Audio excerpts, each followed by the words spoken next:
Chapter 4:14. No. I'm against this plan.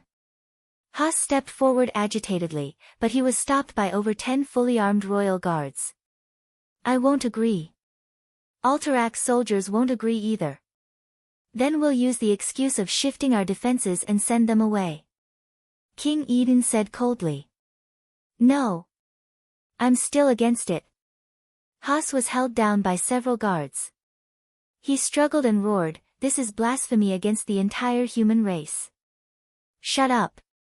Haas. You swore to be loyal to me, even to the ends of hell. General Haas was stunned. Can we trust the chief of the tribe? A low-ranked noble, Valander, asked. His words represented the thoughts of many nobles. Seeing many nodding, Eden sighed in relief. If they asked this, it meant that they had already accepted the agreement. The only thing stopping them was their doubts about whether it could be carried out. We have no choice. Eden replied slowly, as long as they want, unless they give up on Alterac, we and everything we have will be destroyed. Of course, if they go back on their word, we'll still be finished. But if they stick to their word, Alterac will live. No matter what the price is. All right. Make your choice. Gentlemen. Eden waved his hand, and over 100 royal guards rushed out from the side door, surrounding all the generals and nobles. No one knew what the consequences of refusing to sign the agreement would be, but it obviously wouldn't be anything good. It was obvious that the king had spoken to his hardcore faction. Over a third of the nobles and generals signed the agreement, stating that they unconditionally agreed to all of the king's policies against the alliance. They signed their names and stamped the wax. Once they sat on the king's chariot, it meant that once Eden officially fell out with the alliance, they would have to bear responsibility as well. The remaining 2/3 were hesitant. The neutral faction and Duke Barev's connections all looked at the other person in power in the kingdom, Duke Barev, whose power was second only to Eden.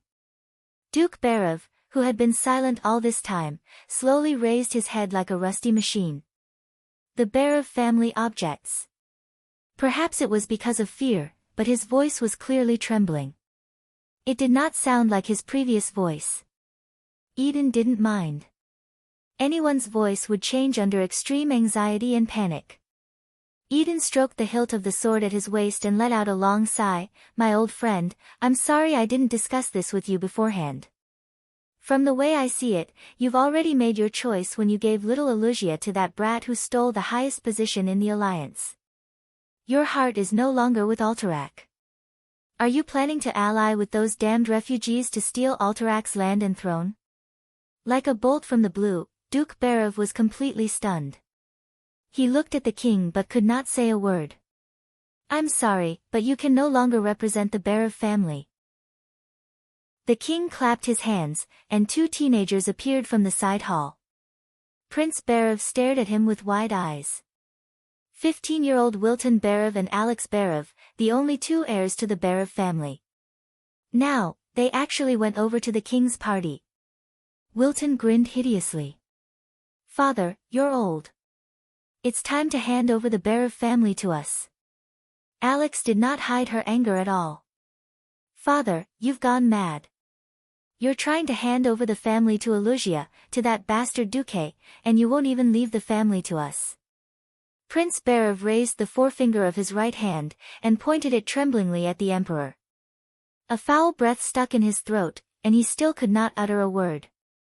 The outcome had been decided. Nobles were very particular about bloodlines. No matter how much Duke Barev struggled, he could not escape the shackles of his bloodline. Just as the old duke knelt down, almost all the nobles and generals stepped forward to sign their names and stamp their seals.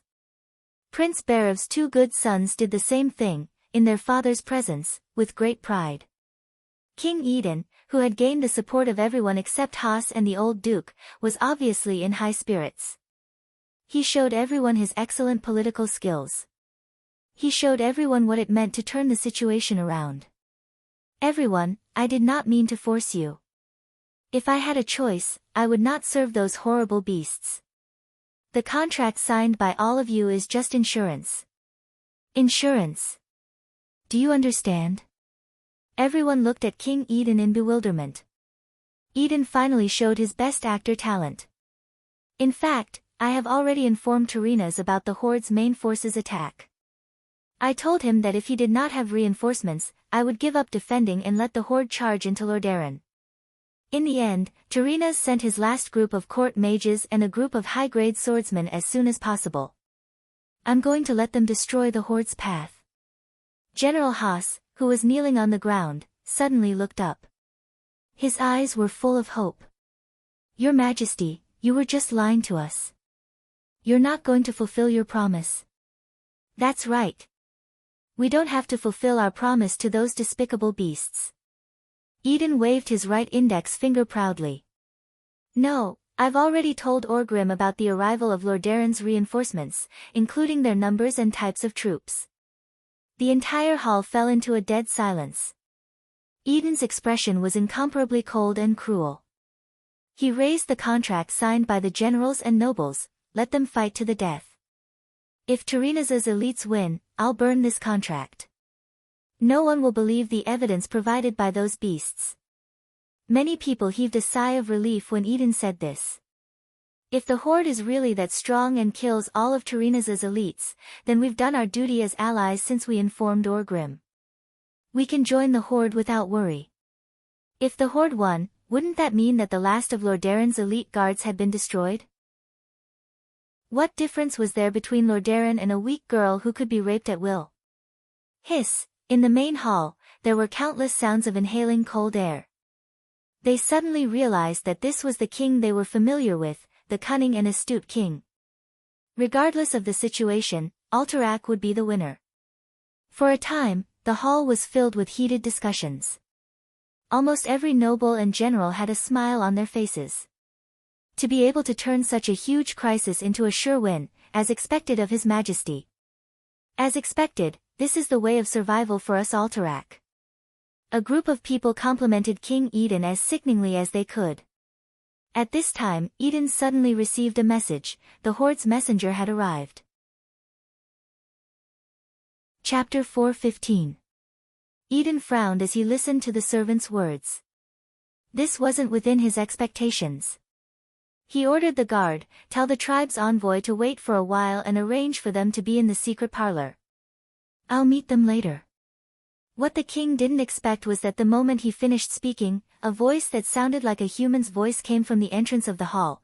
Didn't King Pyrrhold decide to make Alterac the strongest member of the tribe? As a member of the tribe, there shouldn't be anything you need to hide from me, right?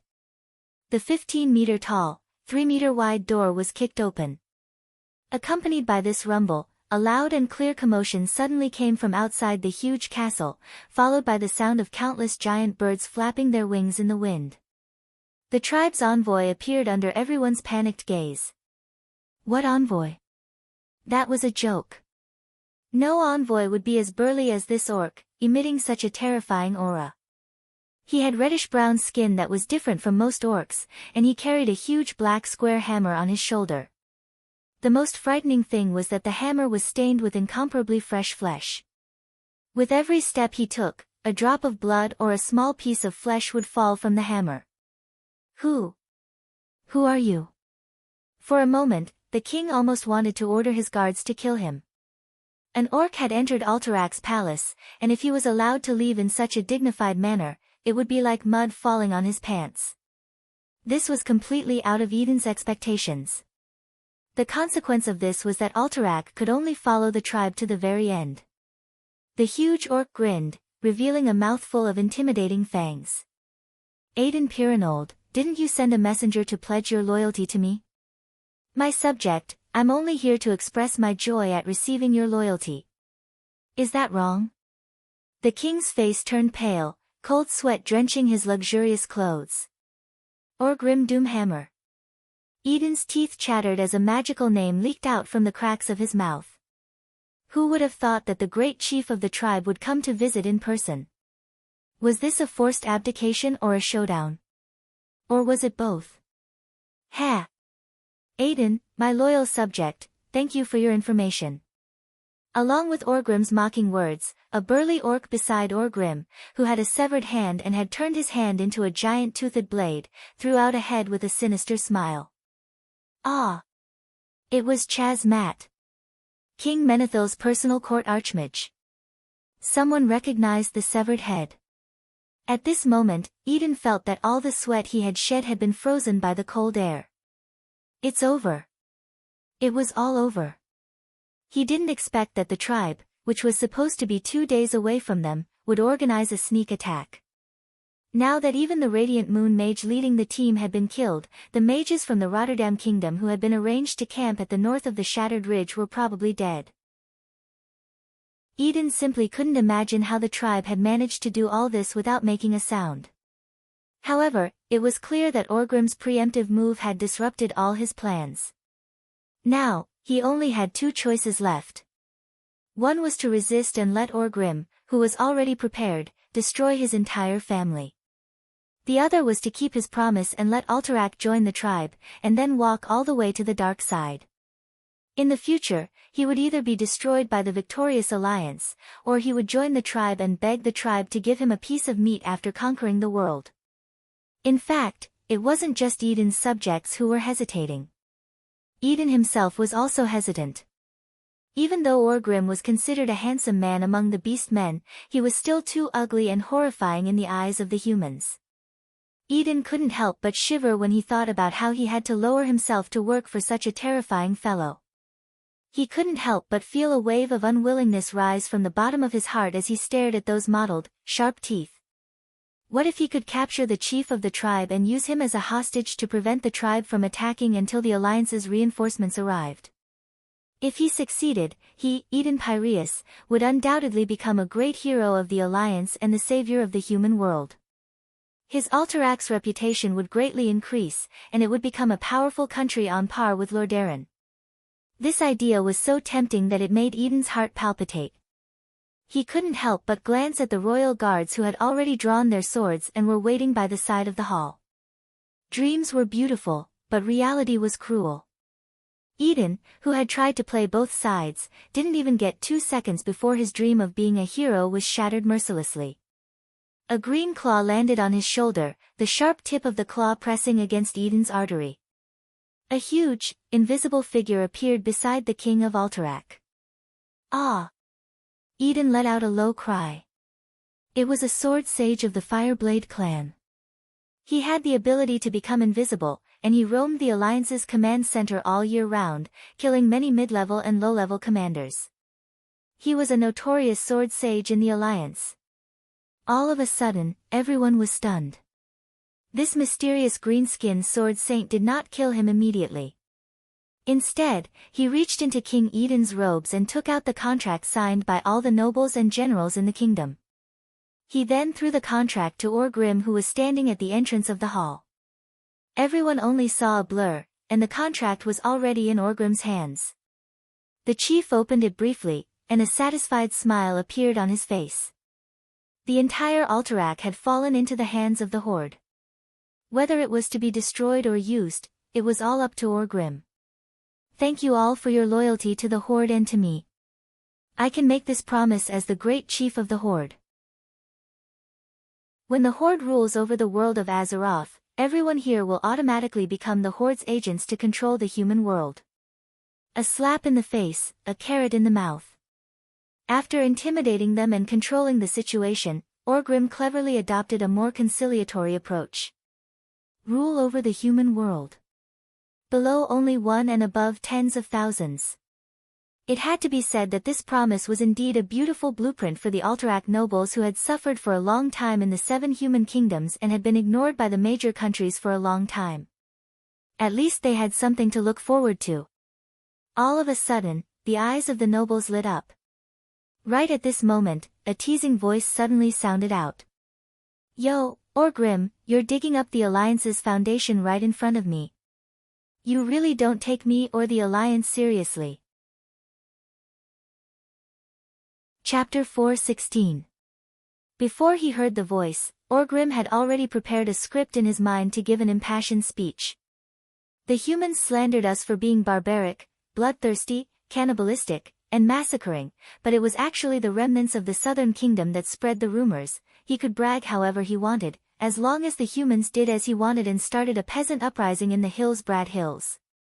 This would hold back the troops and attention of the Stormwind and Dalaran kingdoms so that the main force of the Horde could successfully take down Lordaeron. As for what would happen to the people of Alterac, Orgrim couldn't be bothered to care. He had hoped countless times that his opponent would be a straightforward warrior. Only then would he be able to show off his and the orcs' bravery.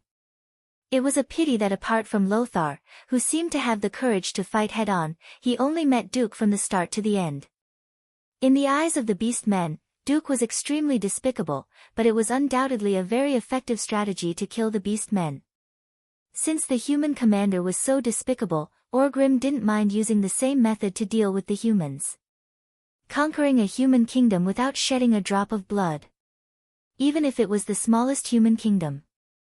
This achievement was exactly what Orgrim, who was in desperate need of glory, needed. He needed this achievement to prove himself. After all, the continuous defeats had tarnished his reputation. When Orgrim met the messenger, he was afraid that it was a trap, but he also wanted to control Alterac.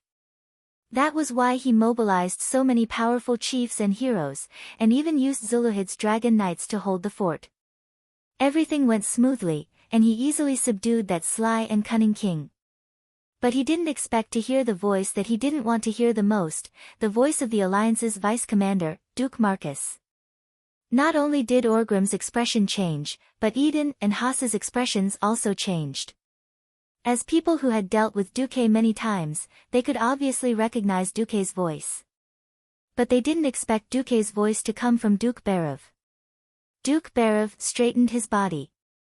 His face was full of mockery and confidence. Under everyone's astonished gazes, a wave of water-like ripples appeared on his body.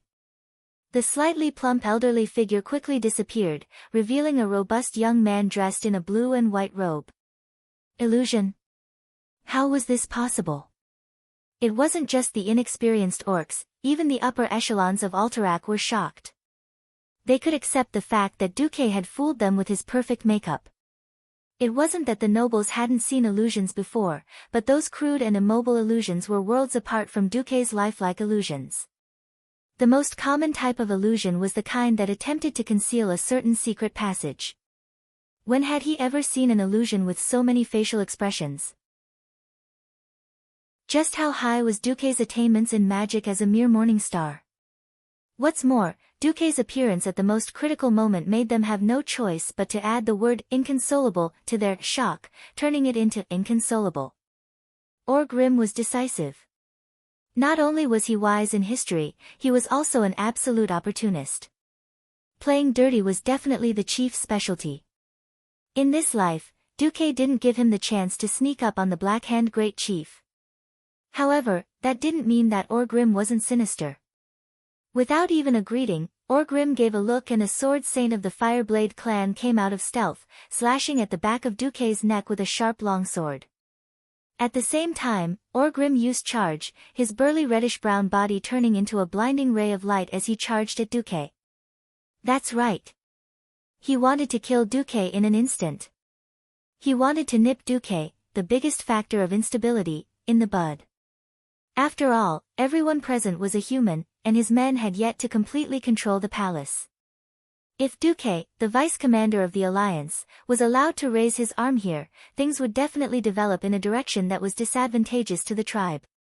However, he had miscalculated. Under the fierce attack of his giant hammer, it missed and clashed with the longsword of the Fireblade clan's sword saint in midair. The sword saint who was hurriedly retracting his attack was sent flying. Duque, who was supposed to be killed between the hammer and the longsword, turned into a ray of light and disappeared into the air. Or was it an illusion? Not good. Orgrim suddenly reacted and used his fastest speed to turn his neck towards Samuro, who was controlling the King of Eden. Unfortunately, before he could shout, "Be careful," Samuro was already hit. Fast. Too fast. No one expected Duque to be this decisive. The moment he appeared, Duque had already disappeared from where he stood. The sorcerer's arcane spell, invisibility, gave Duque the ability to become invisible for a short period of time. The sorcerer's invisibility did not have the stealth and movement acceleration ability of the Sword Saint's wind step. However, Duque had been strengthened by the storm altar. The system notification in Duque's retina showed the following information: you have used the new skill, Gale Step. You can enter invisibility for up to 60 seconds. In invisibility, you can gain twice the movement speed and use flash once without breaking the invisibility. When you make your first ice attack, your critical hit rate is 100% and your magic flying speed is increased by 50%. Duque's movement speed was not fast. In this state, Duque could run 100 meters in 10 seconds without any obstacles. Unfortunately, his agility was too low and he did not have good dynamic vision. This speed had to be discounted, especially in crowded places where it was easier to bump into them. Even so, it was still very scary. Duque raised his hand and cast an ice tornado in his invisible state, sending Samuro, who was caught off guard, flying. Originally, Duque wanted to kill Samuro instantly. Unfortunately, a hero was a hero. Even when he was being ambushed, Samuro was still able to use the mirror image spell in a split second in the eyes of bystanders. The ice tornado, which was strengthened by ice shield and icicle, if both hit, with the Sword Saint's high attack and low defense, it would not be strange to kill him instantly. However, Samuro's mirror image spell prevented Duque's ice tornado from being fully effective. Even if it hit, it was only to the extent of hurting Samuro and sending him flying. Of course, at the last moment, Duque used an ice wall to block Samuro's slash towards the Eden King, scaring the Eden King half to death. In an instant, the situation reversed. It was Duque's turn to smile and put his hand on the Eden King's shoulder. For the Alliance, Duque shouted. Instantly, a group of killing gods charged in from the hall and the side door. Orgrim's expression changed. Chapter 4:17. In order to reclaim Alterac this time, Orgrim had put in a lot of effort. Other than Ghoul, Dan and Gujar, who were nowhere to be found, and Grom Hellhound, who was guarding the main camp in Silverpine Forest, who was unable to move, Orgrim had practically brought all of the tribe's most capable chiefs and heroes here through the Wyverns. The one commanding the Wyvern army in the sky was naturally Zulud. On Orgrim's left was the chief of the Shattered Palm clan, Kargath Bladefist. On the right was the chief of the Blood Ring clan, Kilrog Deadeye. Outside the hall was the chief of the Black Scar clan, Cashdrake, and a new hero, Rexer. Rexer was one of the greatest heroes of the tribe in the future. Rexer was the product of a union between an orc and an ogre. He grew up in the Mach Nathal clan of Draenor. Even though he was of mixed blood, his burly physique and amazing strength allowed him to shine during the Horde's invasion of Azeroth. This time, Orgrim had specially brought him here. Including Samuro, there were a total of 7 super killing gods from the tribe who could easily fight against 1,000 men on their own. Under normal circumstances, these 7 guys were enough to destroy the entire Alterac. Unfortunately, they had encountered Duque, who was also prepared to go all out. In the sky, Zulud suddenly discovered a large flock of griffins swooping down from the clouds. The Dragon Maw clan's dragon riders didn't even have time to react before they were smashed by a large number of storm hammers. It was true that dragons were the overlords of the sky, but they had a blind spot in their vision, and that was their backs. Without the coordination of the orc cavalrymen, the Crimson Dragons attacked the griffins on their own. This mistake caused the dragon riders' losses to increase dramatically. Cashdrake and Rexer, who were waiting outside the hall, thought that they only needed to deal with a few diehard Barav clan guards. The 2 of them and the dozen orc elites they brought with them made a grave mistake. After the illusions on the guards were removed, Chin Fan's eyes widened. They found that the guards opposite them were all their old enemies, the Silver Hand Knights. It was fine if the Silver Hand came, but more than half of the first-generation paladins were here. Uther, Sidan Dathrahan, Tyrion Fordring, Gavin Rad-Doom, Bolvar Fordragon, most of these fellows had proven their bravery in the Silverpine Forest and other battlefields. After fighting for so long, all the weaklings would be eliminated in the first 3 battles. Most of the time, after fighting for so long, it would be discovered that the strongest ones were still the same few. Even if he didn't completely remember the other party's name, he would be able to recognize it as soon as he saw it. "It's that bastard again." And so on. Everyone in the horde agreed that the first-generation Holy Knights were the strongest. If it was just the Silver Hand, the heroes of the horde would not have such a headache. The most ridiculous thing was that the 4 Windrunner sisters had all come. Paladins were famous for being able to fight, tank, and consume energy. However, paladins also had a well-known shortcoming: short legs. If the heroes of the horde really wanted to run, the paladins wouldn't be able to stop them. Well, now there was a group of ranger heroes who could run as fast as they could. Even if Kargath and Kilrog charged out, they still felt like they couldn't hold them off. In just a single exchange, several elite captains of the horde with dozens of lives on their hands were shot to death by the Windrunner sisters. The horde was at a great disadvantage against the heroes summoned by Duque, but it was a great advantage against the other humans. Especially the Alterac royal family's guards, they were completely dumbfounded. Before this, they had been clearly told by Eden that they were going to rely on the horde. That was why the heroes and followers of the horde were like fathers in their eyes. Who knew that the horde would just kill them like pigs and dogs? Orgrim glanced at Duque, who was beside the throne, and sighed in his heart, "I've miscalculated. If Samuro was still controlling King Eden, then this would be the best time to force the Alterac people to rebel." But now it was Duque who had Eden's life in his hands. Eden was of course not an idiot. Duque had saved his life from Samuro's hands, but it wasn't just to save him.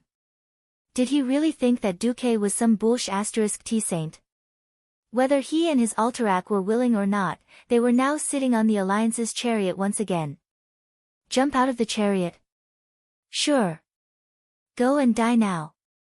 As an overly shrewd, two-faced king, Eden shouted the moment he was sure of his own safety, for the Alliance. Kill those damned horde. As expected of the best actor. Just a moment ago, he was saying, "I love you, Daddy of the Horde," but now he was shouting, "Grandpa Alliance is my real ancestor." He said it so smoothly, and his expression did not change, as if it was only right and proper. Even the most seasoned politician would be ashamed of himself.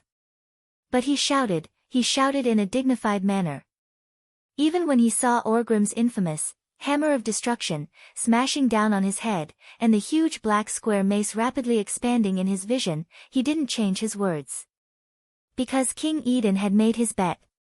It was true that Orgrim was powerful and could force Eden into a corner. But Duque was clearly superior. This kind of frightening method wasn't something a 16-year-old should be capable of. Eden couldn't turn back this time. He could only hope to keep Orgrim here and get a decent result. Then, he would think of a way to bribe Duque to make sure that no one in the Alliance would pursue him and Alterac.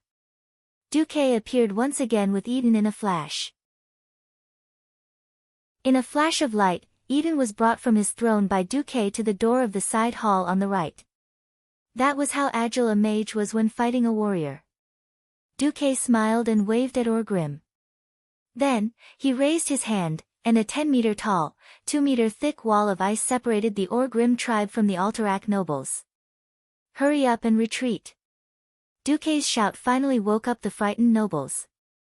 These people who claimed to be nobles weren't as noble as the commoners thought they were. One by one, they fled in panic towards the side door where Duque was. Yes. With Duque blocking the tribe's way to the main hall, that was the only way out. Everyone fought to be the first to run in that direction.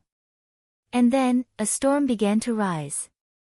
The Sword Saints, Blade Storm. Under Eden's frightened and wandering gaze, all of Alterac's upper nobles were cut to pieces by a beast-man Sword Saint that had been hiding near the side door. Broken limbs, flying blood, minced flesh, the nobles who had once gathered under Eden's command and were viewed as his most important pillars had been completely wiped out in front of him. Chapter 4:18. The snow-capped mountains protected the snow-white shattered ridge. The cries of dragons and eagles clashed in the blue sky, the lightning and dragon's breath splitting the sky. Huge birds of prey and legendary dragons, which were rarely seen on normal days, fell from the sky like dumplings. The Alterac people hid in their houses, trembling and praying for misfortune to stay away. In truth, it was very difficult. From the moment the battle was set on Alterac Mountain, a lot of destruction was unavoidable. Perhaps Duque could have stopped all of this, but Duque chose to give up. Alterac King Eden's two-faced viper nature was right there. Even if Duque could save him once, he wouldn't be able to save him a second or a third time. Rather than letting Alterac Mountain become a ticking time bomb, it was better to clean it up in one go in the course of history that Duque was familiar with. The Crimson Dragon was like a bulldozer as it fell diagonally. Before the momentum of its high-speed fall had dissipated, the small houses were smashed into smithereens, leaving a wide black scar on the snow-white ground. Even when the Crimson Dragon crashed into the city walls of the shattered ridge, the momentum did not dissipate. The thick city wall finally acted as a gatekeeper. The giant dragon did not smash through the city wall. Instead, it rolled under the fierce impact and fell down the cliff in one breath. Red scales and broken limbs flew like bullets, sweeping away all the soldiers on top of the wall. The Alterac people below screamed in fear, feeling as if the world had collapsed. Other than a few people with good agility and balance, most people lost their footing and fell to the ground. In the Alterac capital city, many Beastman elites took the opportunity to fight in close combat, using their powerful arm strength to easily tear apart the royal family's guards who were caught in their punches and kicks. Amidst the chaotic screams, the guards watched in despair as a green shadow pressed down on them. They instinctively raised their shields to block the charge of a rhinoceros, but all of them failed. Every single one of them failed. Their arms and shoulders were crushed by the tremendous force that surpassed their limits. They screamed as they were grabbed by the elite orc warriors, their helmets, heads, and necks torn from their bodies. Blood covered the ground.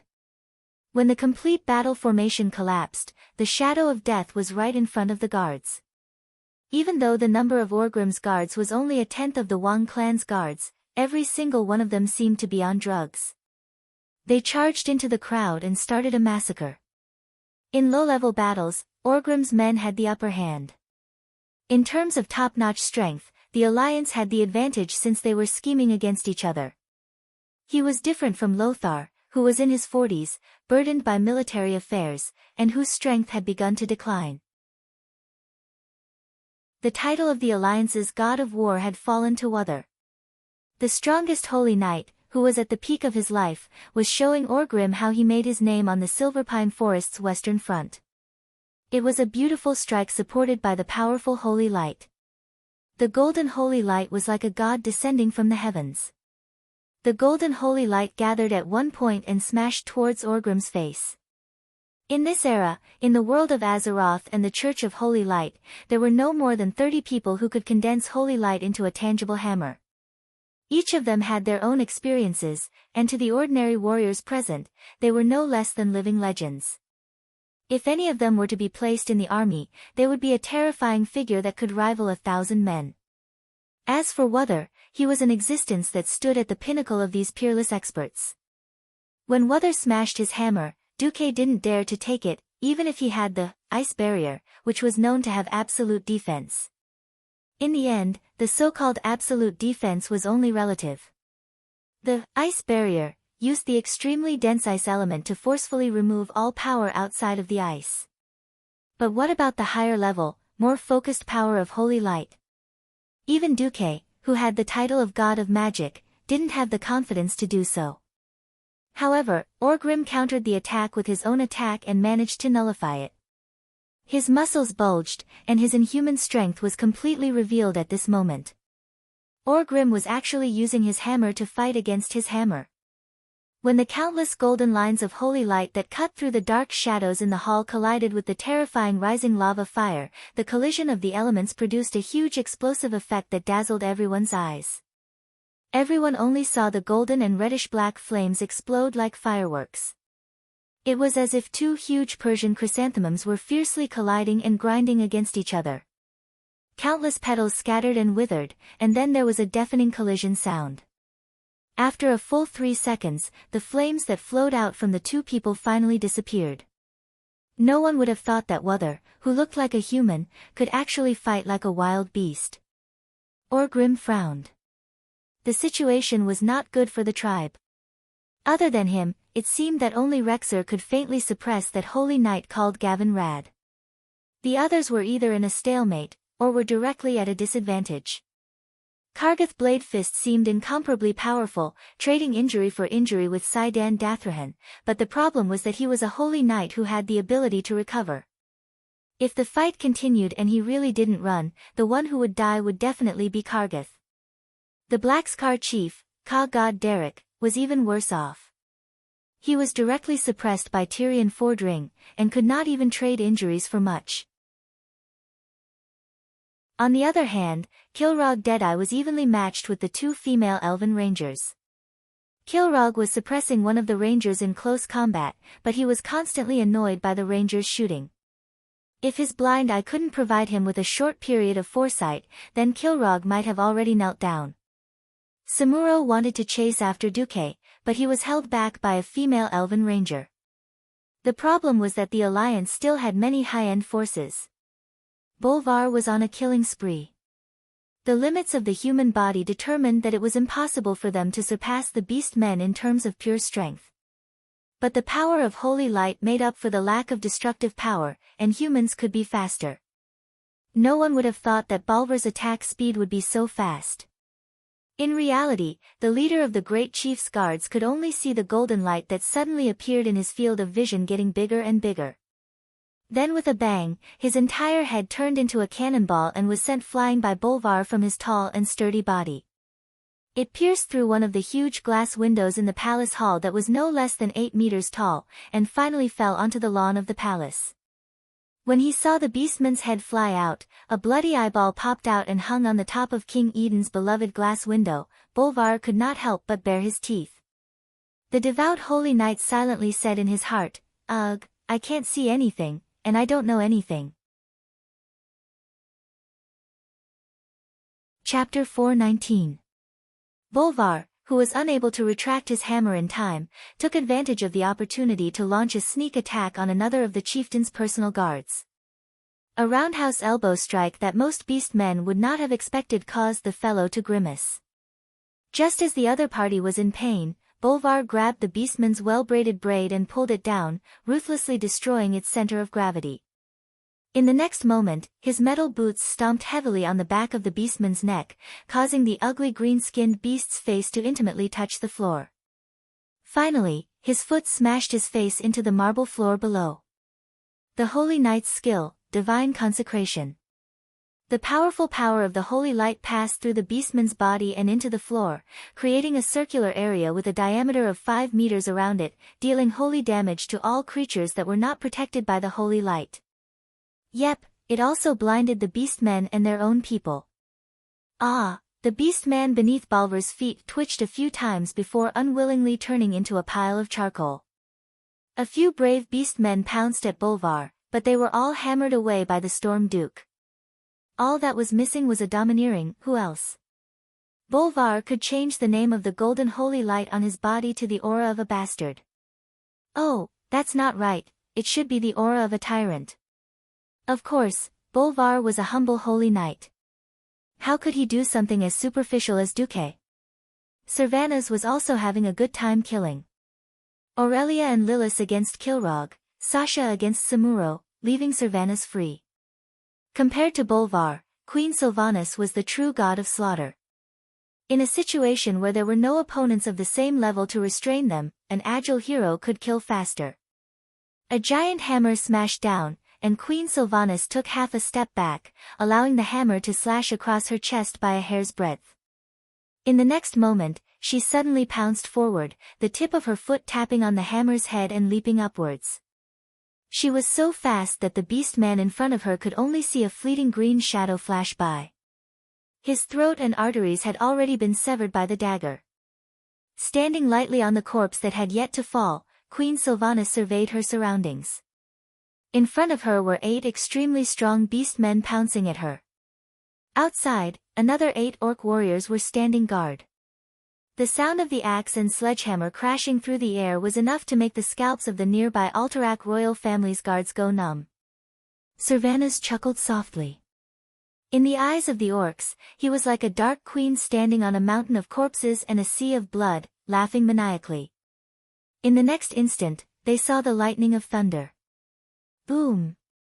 With a cold face, Servanas reached her hands to the back of her waist, where 2 smaller quivers hung. Inside were arrows with metal arrowheads that did not conform to the Windrunner tradition, and the shafts were even shorter. When Queen Sylvie raised her hands again and flicked her fingers outwards, 4 short arrows shot out from the gaps between her slender fingers. With her unique technique, each arrow was wrapped in electricity, forming a spiral arrow that kept spinning clockwise, piercing through the throats of 8 orcs. In the next instant, something miraculous happened. Under the mysterious attraction of the lightning, all the short arrows flew to the bowstring that Queen Sylvanas had pulled back in midair.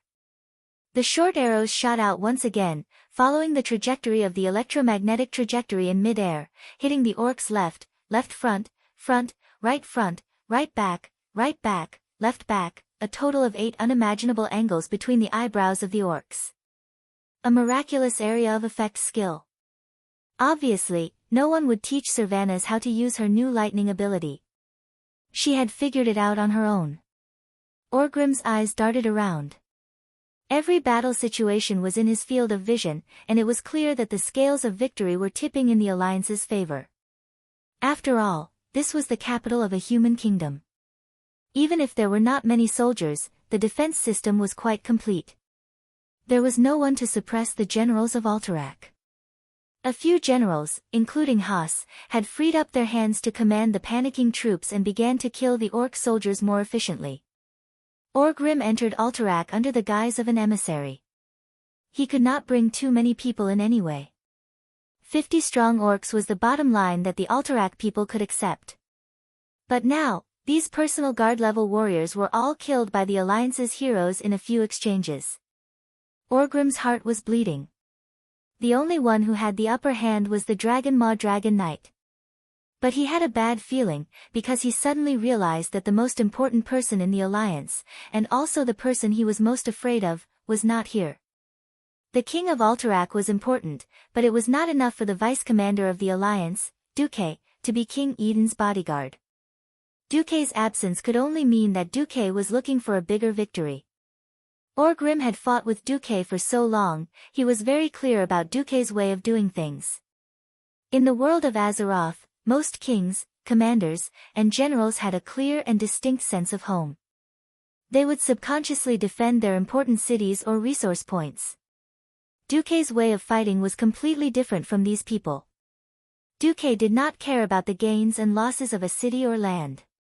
He cared more about killing and injuring the Horde. Right. His goal was to wipe out the Horde. At the start, even Orgrim himself did not realize it, much less the previous chief. But slowly, Orgrim realized that the Horde's wounded were much less than he had imagined. Of course, the orcs were brave and fierce. More importantly, the orcs had good physiques. As long as they were not crippled, the orcs could survive for a week or 2, and with enough food, they would recover. But the number of wounded was too little. The young orcs would become veterans even if they were injured. After a few battles, the veterans would naturally become elites. Duque's tactic of killing one person rather than 10 caused a gap in the growth of the Horde's warriors. The Horde could not train their soldiers, and they died quickly. Naturally, the number of elites decreased. On the other hand, for some reason, large numbers of cowardly farmers, who used to be able to fight 100 Horde warriors, became elite soldiers. Ever since the start of the war, the exchange rate between the orcs and the humans had been decreasing. Orgrim shuddered at the thought of this. Duke Marcus, what are you eyeing on this Horde? Orgrim could not think of an answer, but he could see that the Horde was no longer in a good position. Retreat! Orgrim roared. The heroes of the Horde immediately thought of ways to escape from the battle. Orgrim's order to retreat was slightly late. After Duque had placed King Eden in the basement and was protected by a squadron of royal guards and 2 court mages, Duque arrived at the top of the castle. He saw an unexpected person. "Elucia, what are you doing here?" Duque was shocked. Chapter 420. In Duque's plan, Elucia was not supposed to appear here. Elucia's early return to her family to meet Duke Berev was actually to pave the way for Duque to meet with the Duke. Duke Berev was a family supremacist. If he was called over by King Eden and faced the situation directly, it was obvious that whether it was out of his friendship with Eden or consideration for his family's business, Duque estimated that there was a 90% chance that he would agree to join the alliance.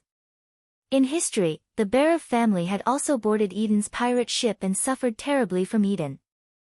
When Alterac failed to suck up to the tribe's daddy, Eden fled to the Berev family's hometown, Cayardero, and was surrounded by the alliance's troops. Duke Berev finally chose to hand Eden over. But after the war, the Berev family's territory was still confiscated, which led to the Berev family offering the entire Cayardero to the cursing sect during the Third Battle of the Dark Portal, causing the family's territory to become a Scholomance where undead gathered. Since Duque knew about it, he would not let this tragedy happen. He easily convinced Duke Berev. It was simple. If even the Alliance's deputy commander, Duque, knew about the so-called betrayal of the Alliance, then the so-called rebellion was simply a joke. Since it was an anti-human plan that was destined to fail, even if it was the king he was loyal to, Duke Berev had no reason to board Eden's sinking ship. The reason for supporting the Alliance was also very simple. I am a human first, then a subject loyal to the king. Just like that, Duque obtained the full support of Duke Berev and his wife, and was able to use illusions to pretend to be Duke Berev and participate in Eden's betrayal. In Duque's plan, there was no need for Elucia to appear. But now, Elucia appeared on the rooftop under the protection of 4 strong private soldiers wearing the Berev family emblem. Not only Elucia, but there were also 2 Alterac court mages standing behind her. Duque glanced at the red dragon and griffins fighting in the sky and said nervously, "Elucia, it's dangerous here. I only told you to gather people to help set up the magic array, I didn't ask you to come. But I want to help you. Duque, you want to wipe out the red dragon army, don't you?" A strong gust of wind blew past, causing Elucia's beautiful black hair to flutter in the wind. Beneath her silver forehead ornament was a pair of beautiful, intelligent eyes. Being with Elucia had always made Duque feel comfortable. She was considerate and submissive, just like a little wife who would meekly endure whatever hardship she encountered. Not only that, but she had a good upbringing and excellent diplomatic skills, and she was also quite smart. However, Duke did not expect Elucia to be this smart. Duque smiled, "As I expected. I've seen through you." Elucia raised her chin a little proudly. "Of course, what you wanted me to do was to set up a magic circle to enhance the power of ice and snow, and I immediately thought of it. So I asked my father to use his connections to give you a little surprise." The daughter of the Berev family turned around and introduced them to Duke. "These 2 are Alterac's court archmages Gasnerd and Chailt. They can give you control of the Alterac Palace's magic array." At this point, Elucia blinked. One of the magic circles in the Alterac Palace is flight restriction. Duque was stunned. To be honest, Duque was not sure if Orgrim would come. He just instinctively felt that Orgrim would not let go of the chance to control a human kingdom. That was why he borrowed the power of Duke Berev, who was in power with Alterac, to bring in half of the Silver Hand Knights and the Windrunner sisters. The Silver Hand only had about 100 elite paladins. Half of the knights only had 70 people, which was not a problem for Duke Berev. If Orgrim did not come, these people would be more than enough to suppress King Eden. If Orgrim came, the Horde would be in trouble. Since Orgrim liked to use dragoons as cover, Duque hoped to change the ratio of air forces between the 2 sides. The Griffin Knights of the Wildhammer Dwarves were strong, but they should be used in better ways than to fight the Red Dragons. So, Duque secretly asked Elucia to arrange a magic array at the top of the palace. But Duque only wanted to deal a heavy blow to the Red Dragon army, not wipe them out. He knew his own strength. It was too difficult to wipe out hundreds of red dragons with the power of a Morning Star wizard. Elucia had just told him that even Eden's most trusted court wizard was from the Bearer family, and that he could control the magic array in the palace to set up a no-fly zone. Then there was hope. A wave of ecstasy welled up in Duque's heart. Duque was so excited that he could not control himself.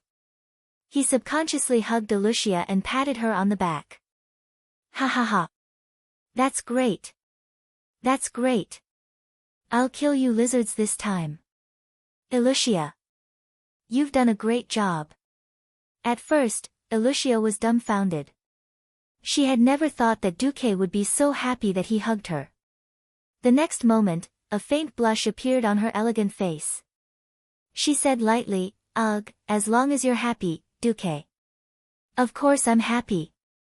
"Alright, it's dangerous here. Go to a safe place quickly, I'm going to play big." With that, the simple-minded Duque threw her aside and went to discuss some matters with the two court wizards. Elucia pursed her lips, her small hands gripping the hem of her wizard robe tightly before letting go. Duque is a man who does big things. With that, she did not plan to pester Duque. After bidding farewell to Duque, she tactfully retreated. A few minutes after Duque sent a magical message, Cudrin, who was fighting in the sky, finally received Duque's message. "What? Are you kidding?" "Of course I'm not kidding.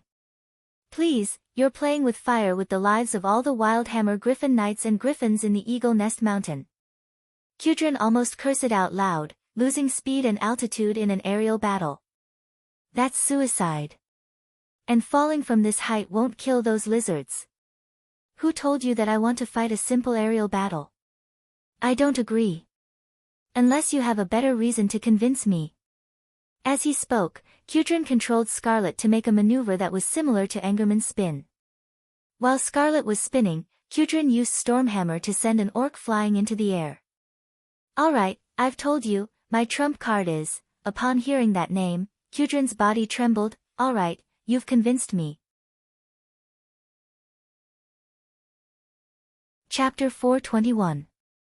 Compared to the one-sided battle in the palace, the battle in the sky had reached its climax. Apart from Cudrin's initial ambush that successfully killed a group of red dragons, the rest were all bloody battles. The sky was filled with Wildhammer Dwarf Griffin Knights and Red Dragon Knights. A few human Griffin Knights were only joining in the fray, surrounding and attacking the injured red dragons. Overall, it was still disadvantageous for the Alliance. It was mainly due to the individual differences. Griffins were strong, but that was only in the eyes of humans and beast men. When facing the red dragons, the Griffins were suppressed in almost every aspect: speed, strength, defense, and vitality. Only in terms of agility were the Griffins slightly superior. Cudrin had been trying to make up for his lack of combat power with tactics, such as sending one Griffin to lure the red dragons while the other two Griffins attacked from the back, killing the dragon roar orcs first before dealing with the red dragons. Unfortunately, the overall situation was still precarious. However, with good coordination and cover, the injured Griffins quickly retreated and managed to maintain the situation. Cudrin did not know how to win, and most of the Wildhammer dwarves were only relying on their vitality to support themselves. Originally, Cudrin was not optimistic about Duque's plan, but since Duque had invited that person, he decided to trust him for the time being. "Duque. You bastard. If you join the Wildhammer Griffin Legion and perish here today, I will find you and beat you to death even if you hide in the depths of hell. Don't worry. Stay calm," Duque said in a magical message. "Damn it, I must be crazy." While muttering to himself, Cudrin kept his storm warhammer and held the reins with one hand while blowing the horn with the other. Asterisk woo, woo, woo, asterisk. The distant and heroic sound of the horn attracted the attention of all the Wildhammer dwarves. At this moment, the sun suddenly broke through the thick layers of clouds. As if responding to the call of the Wildhammer King, the white wings of countless griffins shone with golden radiance under the sunlight. They quickly got rid of their opponents and began to gather at the center of the battlefield. But every wild hammer dwarf was dumbfounded. The next sound of the horn was landing. A short inquiry was sent to Kudrin. The reply was still land. The wild hammer dwarves were dumbfounded. If they landed now, wouldn't their backs be exposed to the red dragon? And it was so dense. If the red dragon came over and used its dragon breath, that would really be. Oh. Even if our king wants to roast our griffin friends, there's no need to do that, right? The wild hammer dwarves almost burst into tears. However, there was no other way. Sensing the gathering of the griffins, the red dragons had automatically ascended to a higher altitude. Then, they all descended to a lower altitude and began diving down towards the griffins. Descend. If you don't want to die, come down to the lawn of the palace. Kudrin ordered the herald beside him to repeatedly sound the horn, while he waved his arms fiercely, ordering his men to land. Whatever. If I die, I die. The wild hammer dwarves gnashed their teeth and cursed Kudrin. They cursed the ancestors of the bastard who came up with this idea and ordered the griffins to descend at high speed. Above their heads, the huge red dragon legion had also finished assembling. Nearly 300 dragons formed a terrifying dragon roar, forming a tsunami of sound that echoed in the clear sky. The dwarves turned their heads and saw the scene that covered the sky. As if they were under a spell, they were nailed to the backs of the griffins and could not move. Their eyes were filled with despair as they looked up at the sky. They were almost paralyzed. If it wasn't for the dwarves tying themselves to the back of the griffins to avoid being thrown down in the fierce aerial battle, perhaps the dwarves would have fallen like raindrops. A miracle happened. Almost at the moment when they descended to a height of 100 meters, every dwarf felt the change in the situation. They passed through a thin membrane that was almost invisible to the naked eye. It was freezing and cold. Almost every griffin and its knights shivered. This was a mage's ice barrier. They guessed right. Almost as soon as the last griffin passed through the shield, about 30 dragon breaths landed on the huge ice shield. When the blazing dragon's breath landed on the translucent ice barrier, a strange sizzling sound immediately rang out. It was a clash of heat and cold. The blazing flames evaporated the water on the barrier, and the cold counteracted the invasion of the heat. Amazing! Which breaking dawn great wizard had arrived? Or was this the magical defense system of the Alterac Palace? The dwarves who had already begun to descend handed the task to the griffins. They stared blankly at the hemispherical barrier that looked like a freshly peeled egg flickering under the bombardment of the dragon breaths, as if it would collapse at any moment, as if the flames of death would descend upon them at any moment. However, such a situation did not happen. It did not even deform. It only felt that the ice shards floating on the barrier were becoming denser. At this time, more than one wild hammer dwarf saw Duque standing at the highest point of the castle where the palace was located. The deputy commander of the Alliance, the young man who had always been nicknamed the Miracle Man, was like a god descending to earth at this moment. Dozens of huge snowflakes were circling around him.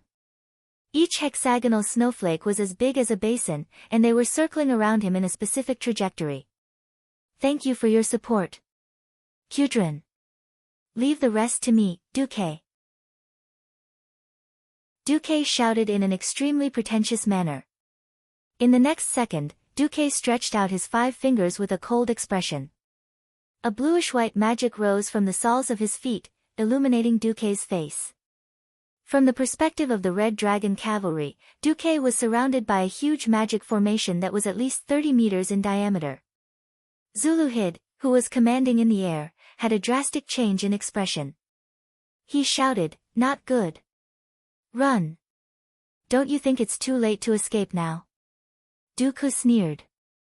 A huge storm quickly formed at Duque's feet and spread rapidly. In the blink of an eye, the diameter of the storm was more than 300 meters. The griffins screamed in fear, trembling under the shocking power of this magic. But soon, they realized that they were already standing in the eye of the tornado, the safest place. There was nothing happening here. Instead, Not far away, the icy wind that was as sharp as a knife was carrying pieces of ice crystals that were constantly spinning. With the swirling and the addition of a large amount of ice aura, these ice crystals quickly turned into huge round flakes, their sharp edges emitting a cold glint under the sun. Run! Run! Zulu hid, who was high up in the sky, ordered his subordinates to climb as fast as they could. But it was too late.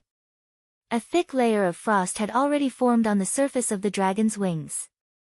Although the dragons were not afraid of low temperatures, it was enough to reduce the frequency at which they flapped their wings, greatly reducing their climbing speed. In the next instant, the air seemed to have been sucked away. The giant dragon and its rider screamed in pain as they fell to the ground.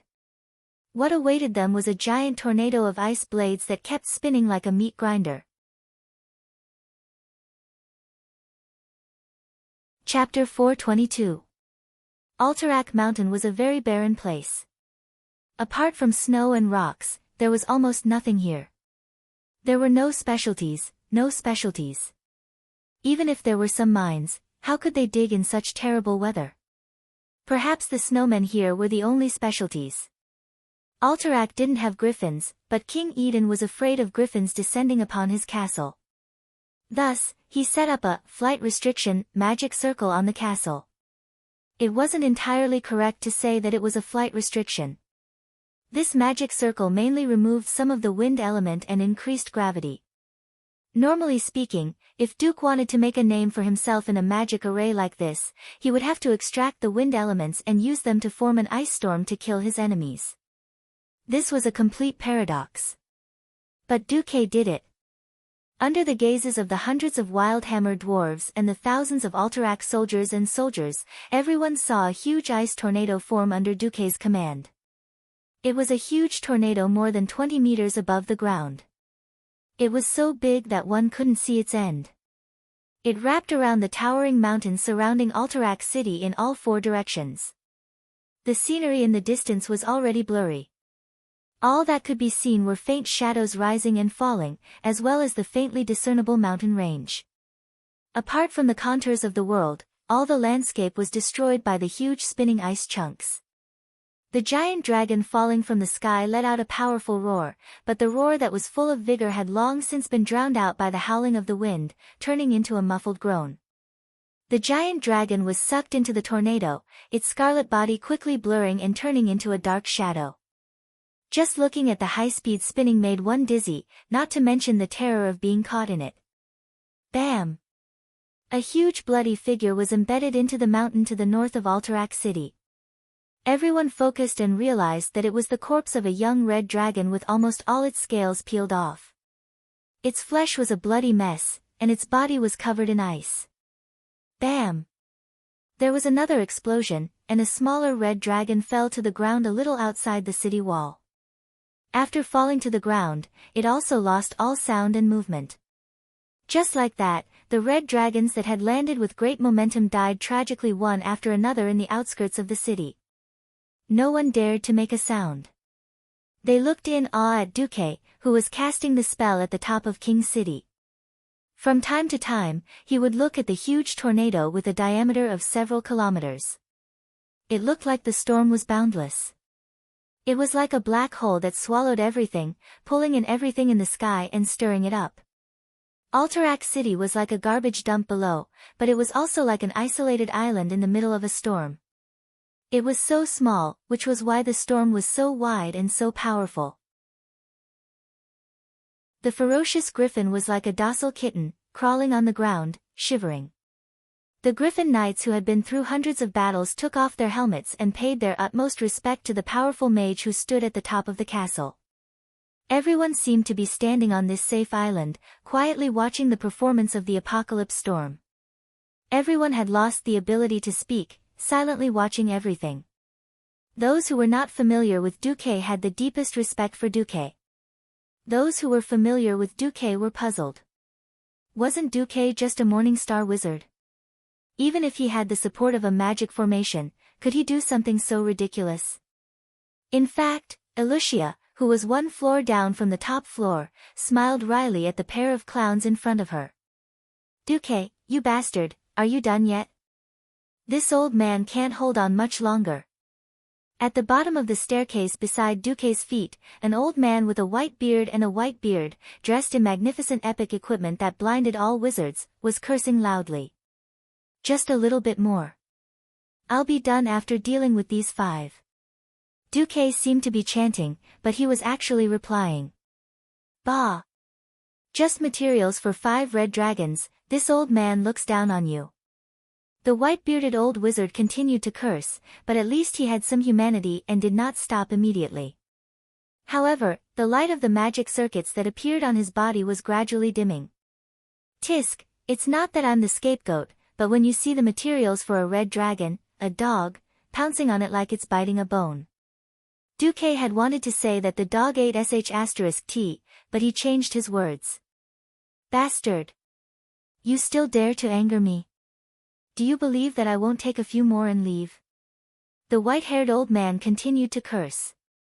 Do you believe that when Alexstrasza comes after me in the future, I'll give you up first? I'll kill you first. Alright, come. Duque smiled evilly, looking like a dead pig that was not afraid of boiling water. The old man did not utter a word. Elucia could not help but let out a humph. Humph. Humph. The two of them ignored each other. Who was this old man? Naturally, he was the Dalagen's greatest, most powerful, and most magnificent chairman, Antonidas. After gaining control of the magic formation, the first thing that Duque thought about was how to maximize the results of the battle. Since he wanted to keep the entire Red Dragon Legion here, he alone could not do it. So he used a magic message and dragged Antonidas into the water. Dragons were fierce, but every part of a dragon's body was a treasure. Dragon scales could be made into armor, dragon tendons could be made into powerful siege weapons, dragon skin could be made into magic materials, dragon blood could be made into magic potions. The problem was that not many people in this world dared to slay dragons. That was because the dragon race was a clan, a nest. When the young were killed, the big ones came, and when the big ones were killed, the old ones came. The older they were, the more powerful they were. This was especially true for a large family like the Red Dragons, which had thousands of members. If the Red Dragons went all out, they had the power to flatten a country. So most adventurers and mages could only stare at the treasures the dragons had on them. For thousands of years, they had been waiting for a traitor to appear in the Dragon Clan. Well, actually, there were a few traitors, such as the Black Dragon Clan. However, the Black Dragon Clan was extremely arrogant, and they appeared and disappeared mysteriously. Who could catch them? This time, Duque directly proposed to Antonidas that he would slay a large number of dragons in his own name and split the profits with Antonidas. Antonidas could not refuse this temptation at all. Rumor had it that the Red Dragon Queen was being controlled, causing the Red Dragons to join the horde against the alliance. Who knew if Alexstrasza would come after him after she got out of trouble? Now that Duque had sworn that he would take care of the Red Dragon Queen, Antonidas's thoughts became active. In the end, he could not resist the temptation and was dragged down by Duque. The world only saw Duque's arrogance and dominance. Who would know that Antonidas, one of the only 2 Breaking Dawn mages in the world, was at Duque's feet helping him? Moreover, even their magic circuits were the same version. Chapter 423. The advantage of being a transmigrator was on full display at this moment. Knowing that Eden wasn't kind, Duque was able to stop the situation from worsening and turn defeat into victory. Knowing Alexstrasza's true situation, Duque wasn't afraid of the Red Dragon Queen's revenge. Having so many of the dragon race's descendants killed was a very sad thing. But being controlled by Demon's soul for a lifetime, being tortured by the crippled beastman Necros every day without being able to resist, and having to send the Red Dragons to their deaths, this was the true tragedy. As long as Duque broke Demon's soul's control over Alexstrasza, the Red Dragon Queen wouldn't be able to thank him enough. Why would she vent her anger on him for slaughtering her descendants? Thus, Antonidas's fear was completely unfounded. Because of an unlikely event, he felt that he owed Duque a huge favor. Antonida's was also a model of taking advantage of others. Oh, that wasn't entirely true. At the very least, the red dragon's scales and skin had earned him quite a bit. Of course, this didn't stop Duque from showing off. At the edge of Alterac City, Horde Chief Orgrim and his old comrades watched this scene in shock. Duke, who was standing on top of the city, was like a god, waving his arms, summoning gales and blades of ice, wantonly splitting the sky, causing the giant dragons in the sky to scream and fall to the mortal world. Not a single dragon could escape the terrifying storm. Not a single dragon had the ability to pass through the storm and give Duque the slightest blow.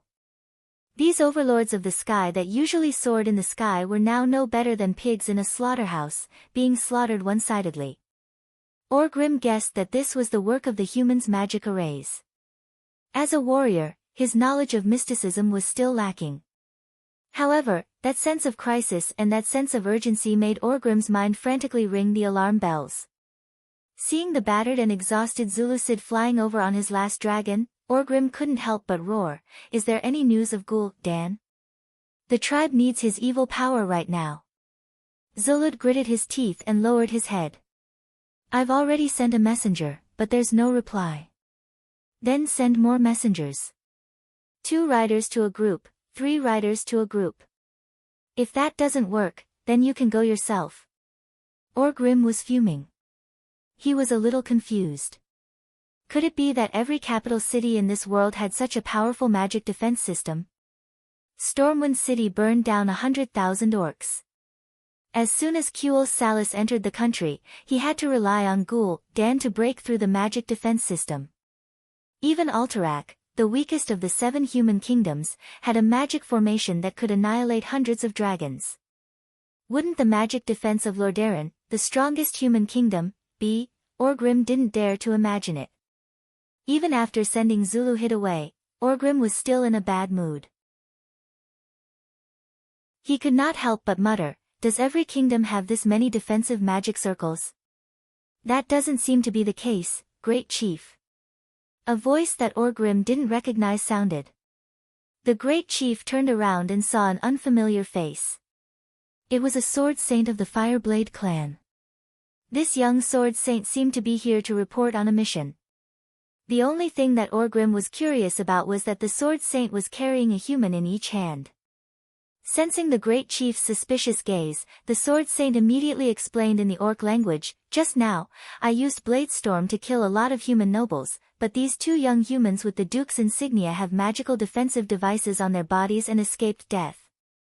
I think they are very important human nobles.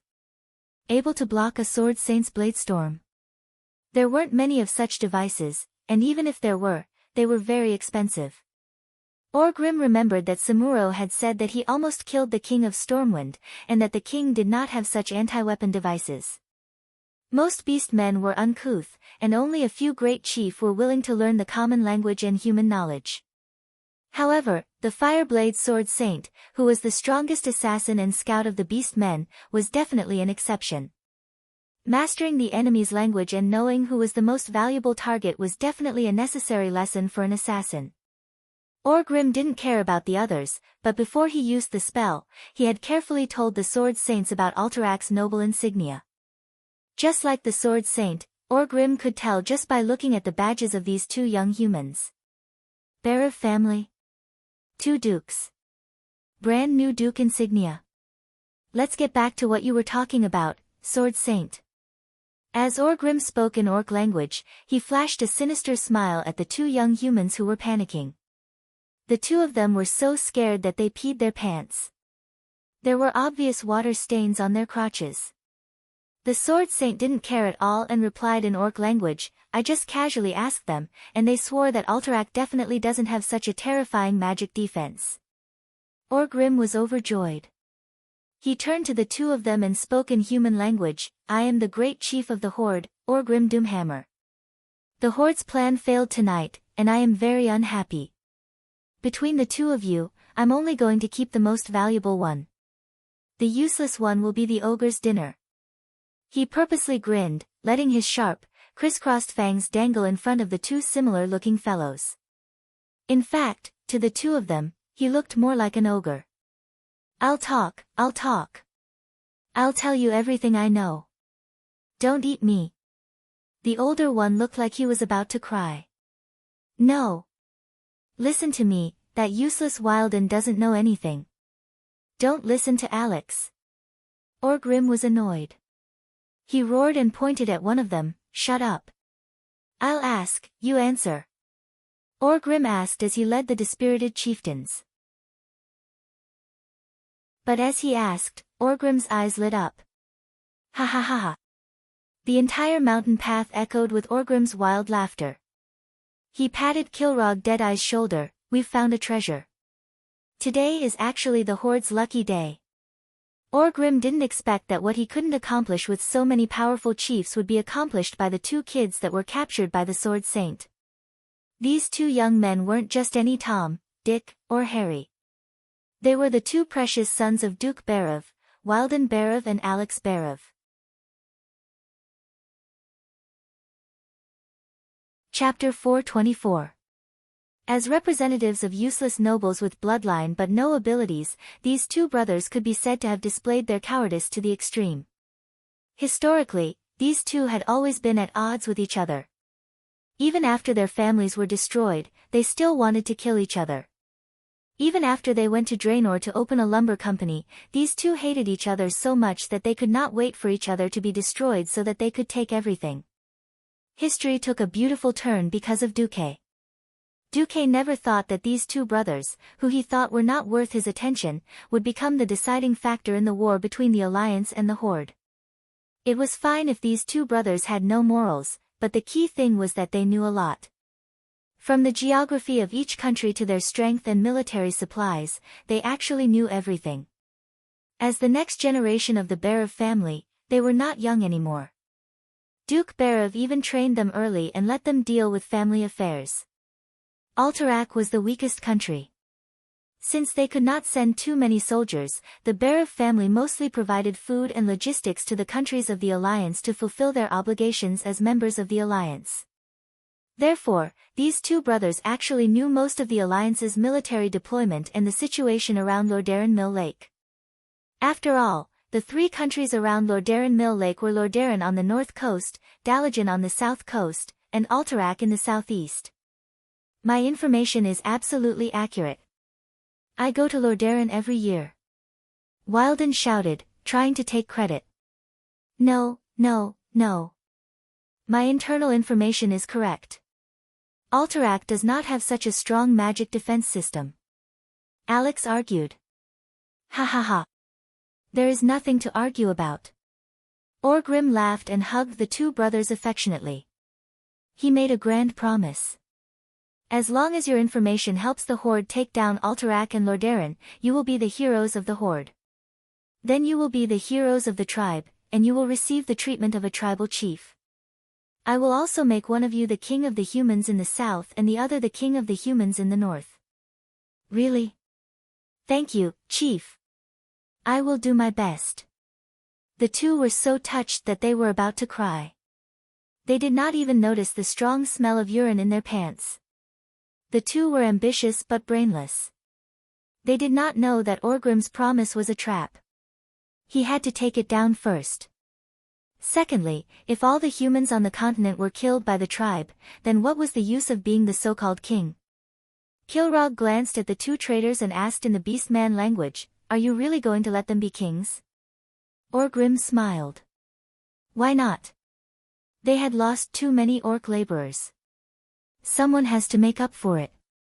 After the situation in Alterac calmed down, King Eden walked out of the basement under the protection of his guards. The tragic scene in front of him made him want to cry, but no tears came out. Dead. Dead.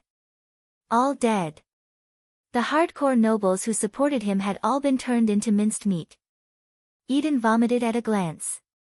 In his eyes, the incomparably beautiful and holy royal city was now in a state of devastation. There were destroyed houses everywhere, and the corpses of dragons and griffins that had fallen to the ground. When the orc chieftain broke out of the encirclement, there were only less than 10 of them, but they were chased and intercepted by half of the Silver Hand Knights, 4 elven rangers, and over 1,000 soldiers. Eden could not imagine how Orgrim would deal with him and his kingdom. Just the thought of Orgrim's ferocious fangs made Eden's legs tremble. Unfortunately, he could not turn back. Duque's appearance had blocked his last hope of turning to the tribe. "Your Majesty, please restrain your grief. But the most important thing now is to evacuate the people. Since the main force of the tribe is not far from here, King Alterac will not be able to defend." Duque spoke as if it was a trivial matter. Wother and the others beside Duque also looked at Eden and his guards with disgust. Duke did not bother with Aiden. Although he was the Alliance's vice-commander, he was still not qualified to judge a king. That was something that could only be done after the other kings voted. "Haas, please come here. We need to discuss how to fight this battle." "Yes." General Haas's expression was complicated. The king he served was finished. As a human general, he had to carry out his duty for the survival of the human race.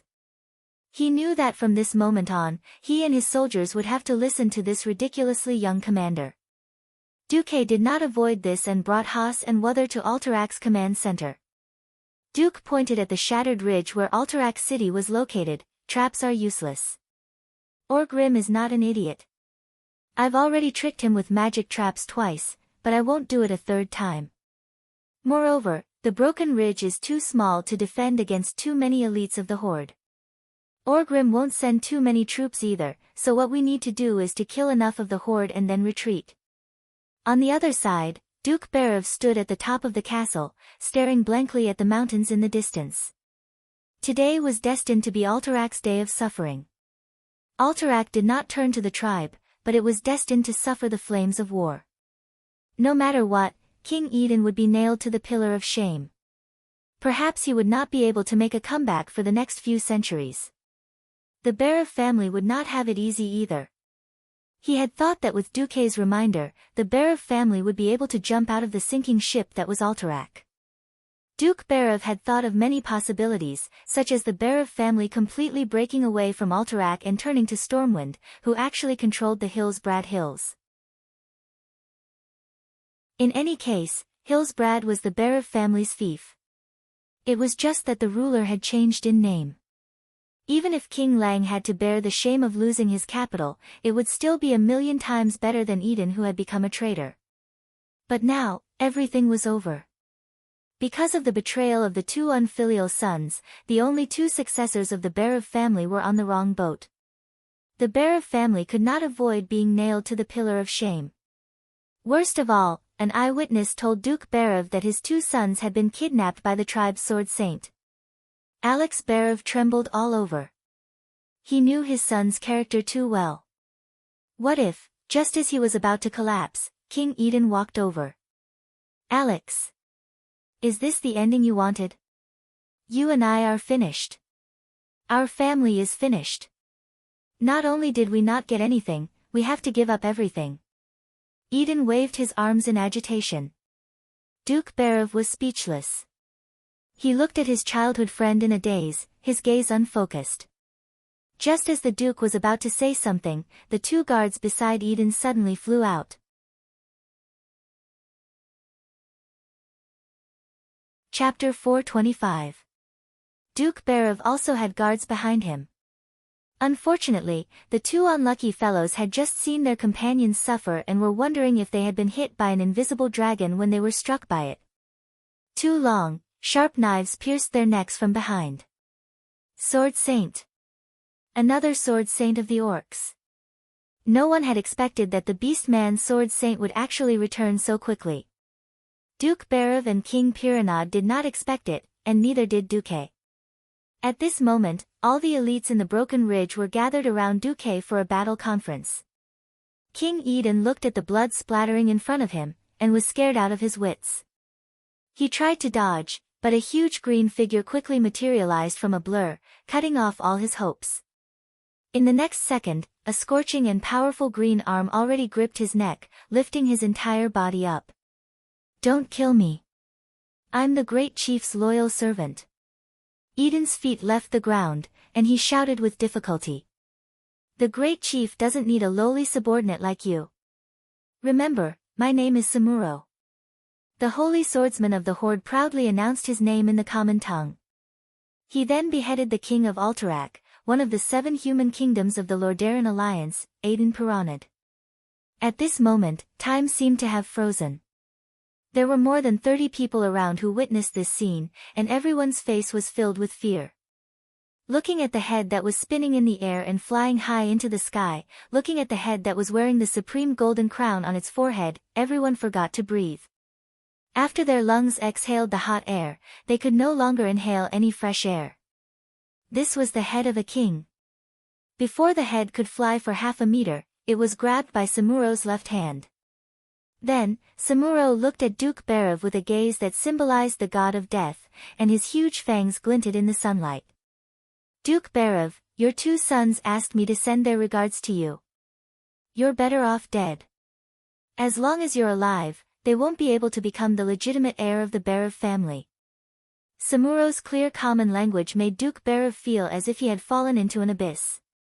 Although he had long since anticipated that things would develop in a bad direction, he had never imagined that his 2 sons, who were worse than beasts, would not only learn from Eden and betray the humans, but also be so heartless as to ask the tribe's sword saint to take his life.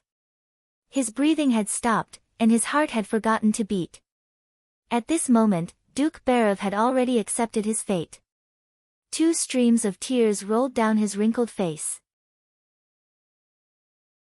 Who would have thought that his illustrious reputation would be ruined in the hands of his 2 scum sons? Perhaps this was the result of him being too busy with his career and not disciplining his children. Just when everyone was in despair, a dazzling flash of light suddenly appeared between Duke Berev and Samuro's falling longsword. Dang! In Samuro's eyes, the dark blue ice barrier was like a huge block of ice that had suddenly appeared. This solid block of ice mercilessly rejected Samuro's attempts to raise his martial merit further. Duke had arrived. Using his powerful spatial sense and positioning ability, he flashed 3 times consecutively and ran from the command room to the roof. He had blocked this crucial attack. Samuro's sharp pupils constricted at lightning speed. Duke Marcus. Even though his entire body was sealed in ice, and even though he seemed to have used his last trump card, as the most feared enemy of the entire tribe, he seemed to have an endless supply of trump cards. Samuro believed that he could firmly suppress a Morning Star wizard who had used his trump card, but killing him would consume too many skills and waste too much time. His target was King Eden. As a sword saint with high attack and low defense, his use was reflected in concealment and surprise attacks. Without concealment and having lost the initiative, how could a sword saint go head-on against a powerful wizard with an infinite number of control techniques? Samuro did not hesitate to pull away and dodge. It was not just him. All the sword saints of the tribe did the same. Even though Duque quickly cancelled the ice barrier, he could not stop the high-speed sword saint from jumping onto the roof of a tall building beside the castle. When Duque flashed over again and prepared to use the system elf's powerful scanning ability to find and kill Samuro who had entered the Gale's Step state, another sword saint appeared beside Duke Berev. Duque had no choice but to flash back again. That sword saint had been killed by Duque in an instant, but Duque had completely lost sight of Samuro. 30 minutes later, in the tribe's temporary camp, Orgrim let out the loudest and most heartfelt laughter since he had landed on Lordaeron. Ha ha ha ha. Ha ha ha ha ha. The head of a human king. Ha ha ha. The head of King Eden, who had died with grievances, was Samuro's most outstanding achievement. The golden crown on Eden's forehead told every orc chief of the night's harvest. Samuro. You're the chief meritorious service today. I'll allow you to carry this head around the entire camp. Thank you, chief. Samuro's eyes were filled with ecstasy. This was the highest honor a horde warrior could receive. Orgrim punched the Alterac Kingdom's capital on the map. Today. Today is the day of victory for the horde. We are going to destroy the capital of the Alliance. The entire horde camp was in an uproar. The head of a king. This was the first time they had obtained the head of a despicable human king since the start of the war. Every horde warrior raised the weapons in their hands and let out a loud roar, releasing the grievances they had been suppressing for a long time. Yes. This was the glory of the horde. This was the orcs' military achievement. Orgrim walked up to the high platform of the camp and took Eden's head from Samuro's long sword. He raised it up high, and a tsunami of cheers erupted from below. Today is the day of victory for the horde. We will use the head of a human king and the destruction of a human kingdom to tell all living beings on this continent that going against the horde is destined to fail. It will definitely be destroyed. Today is the day of glory for the horde warriors. Let us take this victory with our own hands, Loktar, Loktar. 50,000 voices rang out in unison. The horde moved out with unparalleled killing intent. With a thirst for victory. A thirst for fresh blood. The thunderous footsteps could be heard even from a few kilometers away. Duque, who was overseeing the broken ridge, had a blank look in his eyes. His face was green. After thinking for a long time, Duque let out a long sigh and waved his hand.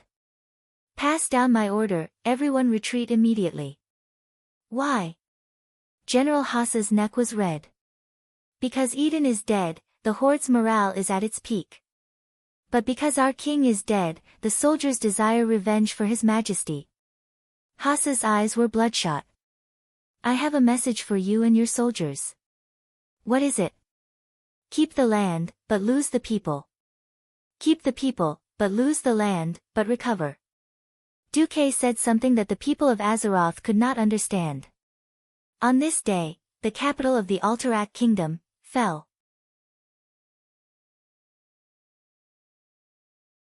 Chapter 426. The Alterac kingdom was destroyed.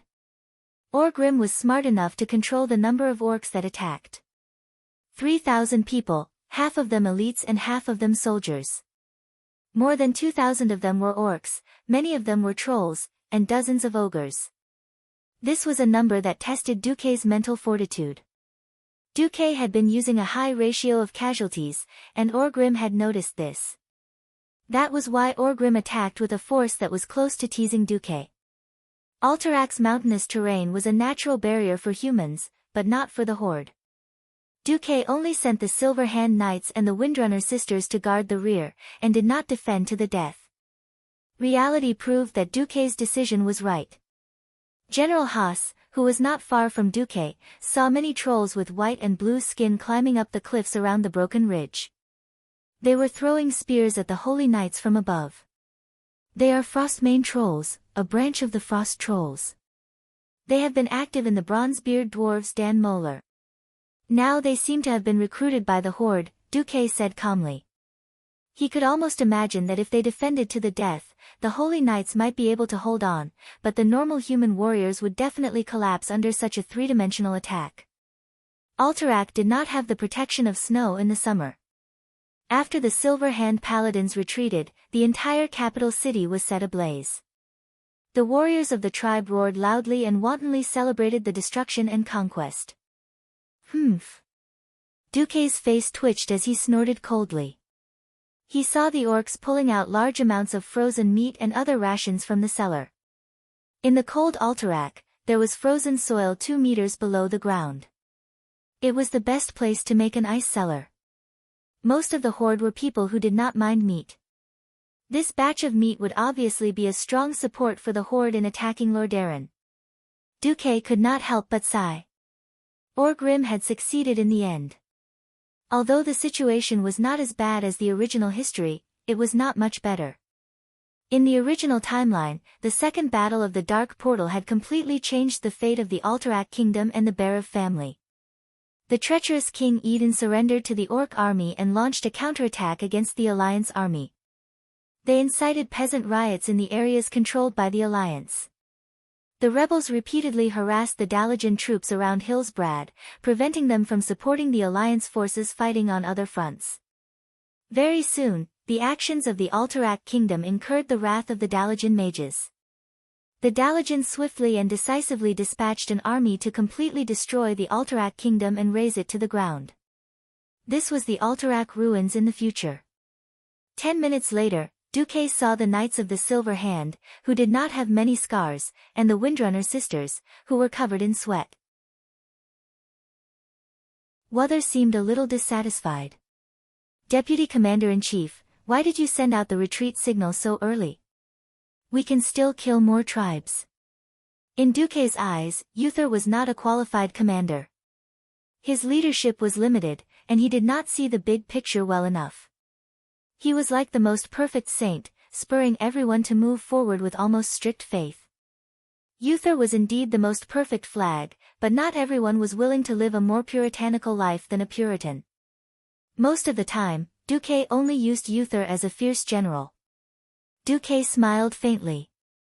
This is not a good place for a decisive battle. If you were somewhere else, you could kill 100 Horde warriors in an hour. Here, you can only kill 40. Save your strength, there is still war to fight. Pack up, we will immediately set off for Lordaeron. If we don't leave now, the tribes will reach your home before us. Not only Uther, but Saidan and Theon, the paladins from Lordaeron, also raised their eyebrows.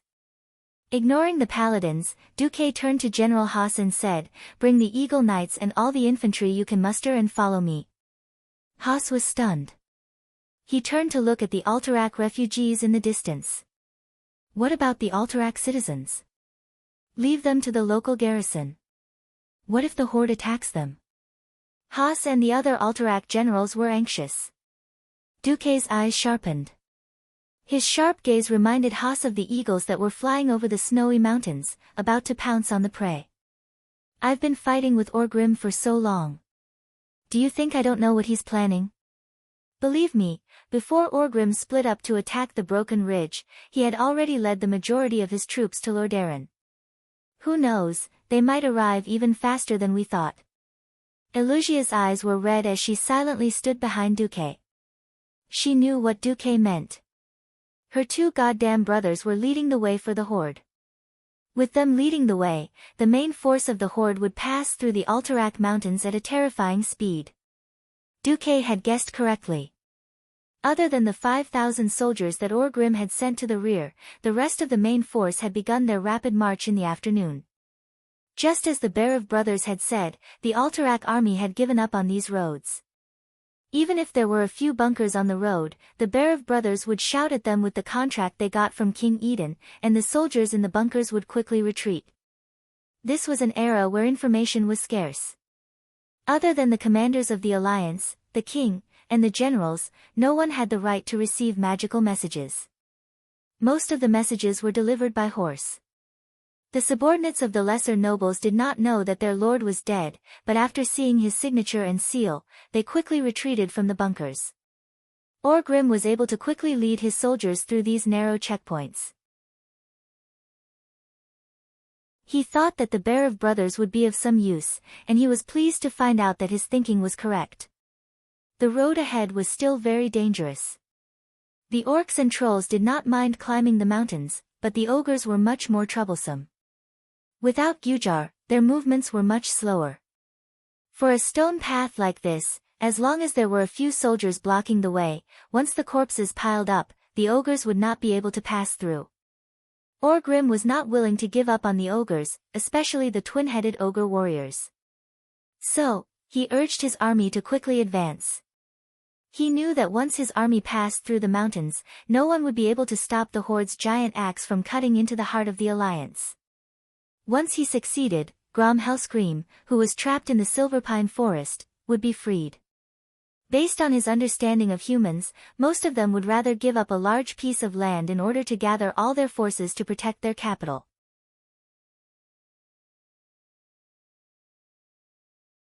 Chapter 427.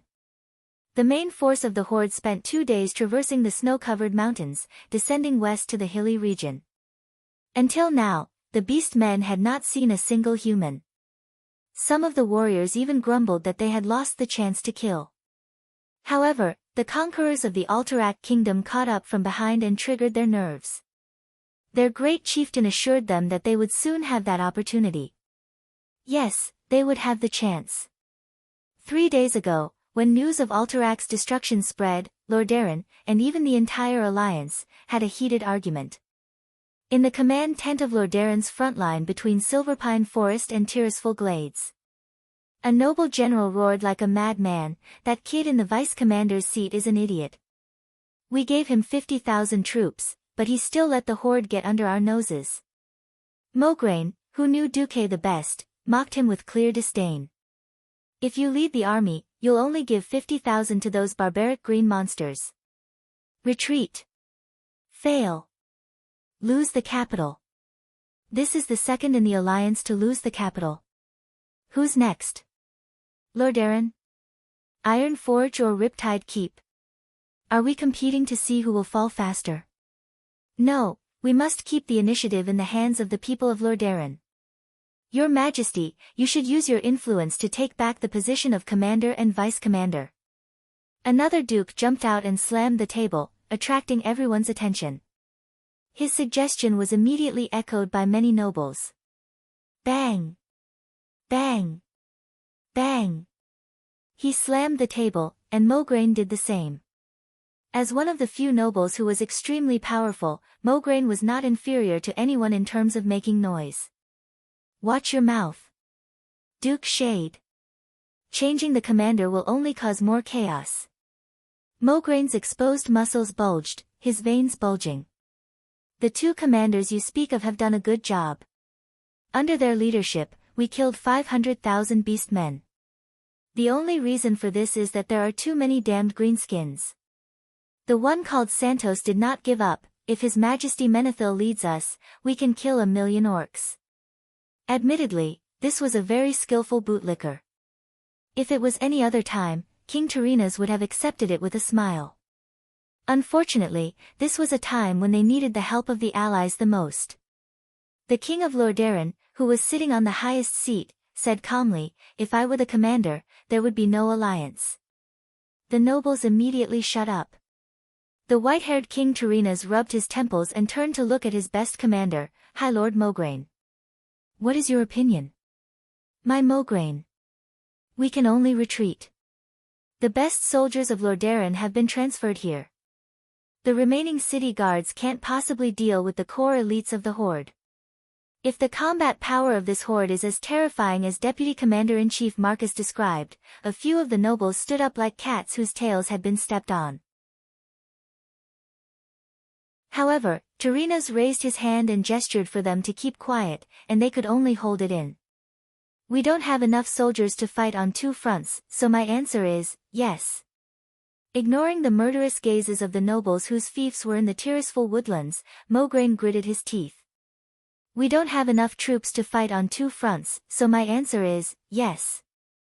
My Majesty. We cannot afford to lose Lordaeron."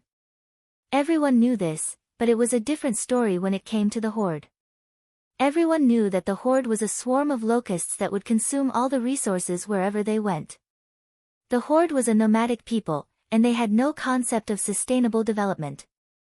They hunted all the beasts in the forest and cut down all the trees.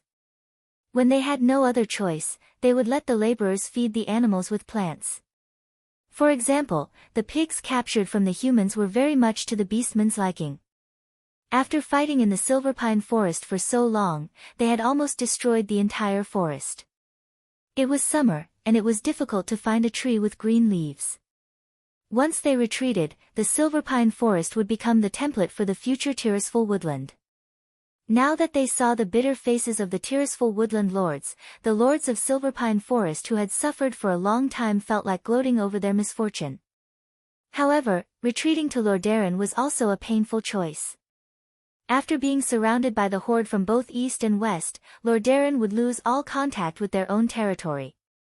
If they wanted to get supplies, they could only rely on Lake Lordaeron. To the east of the lake was a mountain, to the west was the destroyed Silverpine Forest, and to the south was the Dalagen. The Dalagen had never been known for their food production. What was particularly ironic was that the grain production area controlled by the refugees from the Stormwind Kingdom in Hillsbrad had become the backbone of the Alliance's food supply a year later. Alright, next topic. Since we've decided to retreat, how do we do it? The horde in the Silver Pine Forest had obviously received the news, and their attacks had become more frequent in the past 2 days. If we retreat now, we'll all be wiped out if the horde catches up to us, Mograine warned solemnly. In principle, we have to leave some troops behind to cover our retreat. Hearing this, many lords' facial muscles twitched, and they lowered their heads. Some even took small steps back, afraid that their king would take a liking to them. Tarina's expression did not look good.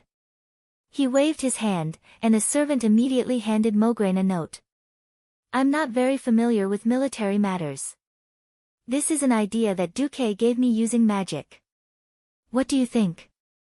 Mograine's eyes lit up when he saw it. He said excitedly, he really is a military genius. Grom Hellscream personally led the army to attack the northern defense line of the Silverpine Forest. As a pure warrior, he did not know much about strategy. Since Orgrim had sent him a letter to lead the army to the north, he continued to send small groups of troops to attack. The humans' performance when they had a solid base was much worse than when they were fighting in the wild.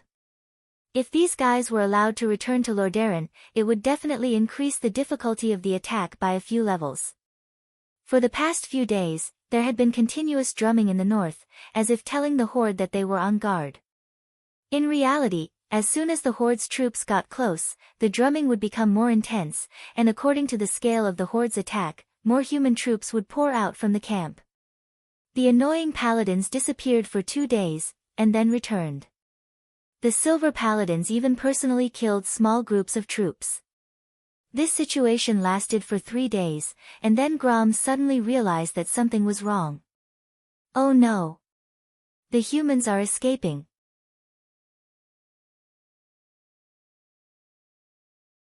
Chapter 428.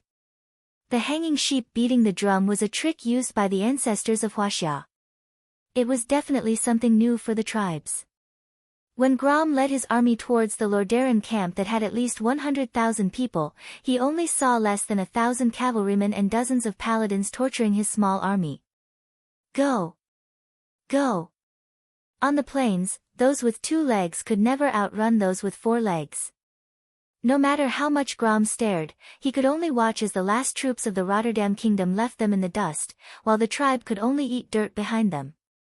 In fact, the Lordaeron army that retreated 2 days earlier could not make it back to Lordaeron. The terrain of the Tirisful forest itself limited the speed of retreat. Not to mention, the 100,000 troops were squeezed on a forest road that only allowed 2 carriages to travel side by side. No matter how fast they marched, it would take them at least a week to reach Lordaeron. There were not many kings in this era who dared to use teleportation. King Tarinas was almost going crazy. He had seen the orcs' godly skill of attacking cities with his own eyes. 2 orcs carrying a tree trunk dared to rush towards the gate of the city. If left alone, the gates would be opened in 2 to 3 minutes. Quick, quick, quick! My Kalia! My Arthas! Tarina's heart broke when he thought of his wife and children who were still in Lordaeron. Unlike most other kings, Tarina's had children at an old age. He only had Kalia when he was almost 40, and then Arthas. In this era where people married early and had children early, it was not wrong to say that he had children at an old age. He did not spoil his children very much, but he loved them as much as any father in the world. Tarinas had already asked Mograine to abandon the army and lead the Lordaeron knights back. He was still afraid that they would not make it in time. In fact, the horde had already arrived a day before the vanguard of the Lordaeron army arrived. Your Highness! Your Highness! The orcs are attacking! Arthas, who was in the palace, was stunned. He raised his handsome but childish face and looked blankly at Melov, the captain of the royal guards, who had rushed into the palace in a hurry. What?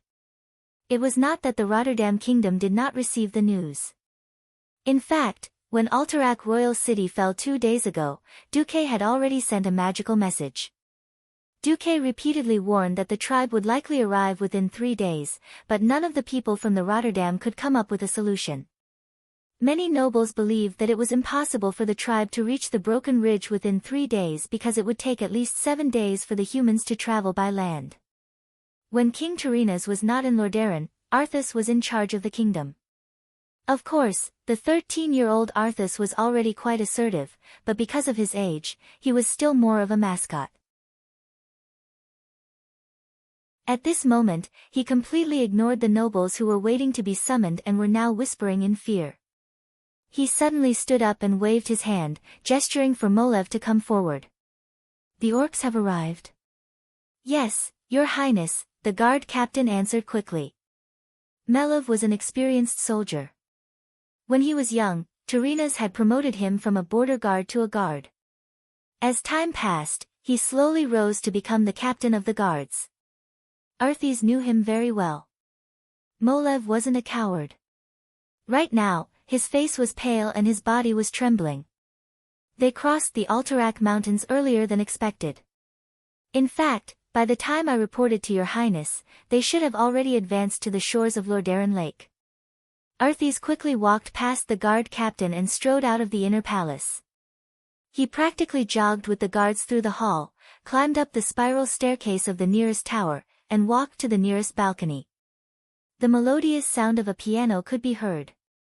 The sound was so soft and pure that it seemed to make all the anxiety in one's heart disappear. It was the sound of Arthas' sister, Kalia. This was Kalia's piano room. When Arthas barged in wearing leather armor, the maids who were waiting by the piano, as well as Kalia herself, all raised their heads in shock. They stared blankly at Arthas, who was followed by Molev and the other guards, rushing in. "Arthas?" Princess Kalia asked tentatively. "It's an emergency." Arthas waved his hand and quickly walked past them. Princess Kalia immediately realized the seriousness of the situation. She lifted her snow-white dress and trotted all the way to the balcony after Arthas. Then, she was stunned. The two siblings felt as if they were struck by lightning. There was a buzzing sound in their ears, and they could not hear anything. All other irrelevant things in their field of vision were filtered out. They stood there motionless, like marble statues. From the high east balcony, they could see the most beautiful scenery in the whole of Lordaeron. Nearby was the blue, sparkling Lordaeron Lake that was as wide as the sea. In the distance, there was the endless, undulating Alterac Mountains like a barrier. At this moment, the scenery was still so breathtaking and majestic. However, on the empty grassland between the scenery and the white city walls of the Rotterdam Kingdom, there was a group of green people that were constantly squirming. This bright green torrent, which had nothing to do with nature, kept twisting and turning. It was like locusts eroding the entire grassland, spreading all the way to the shore of the lake. It was as if they wanted to fill everything in their field of vision with this green. This was not an illusion. Deputy Commander Duke Marcus' repeated warnings were not alarmist talk. This time, the horde had really come. With an unyielding murderous intent. With an endless amount of destruction. Arthas heard the screams of the maids behind him. However, other than the sound of his sister's breathing, he could not hear anything else. Molev. Arthas' roar woke the captain of the knights, who was staring at the scene in the distance with his mouth wide open.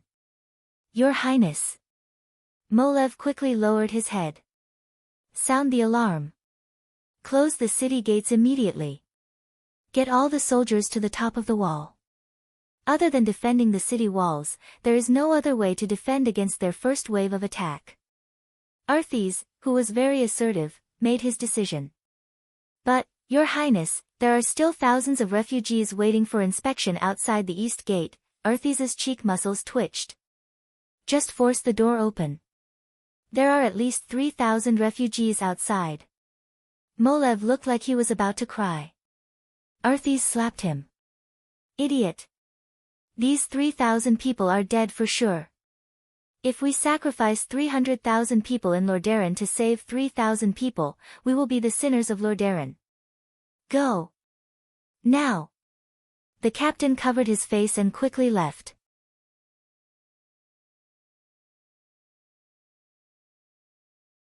Chapter 429.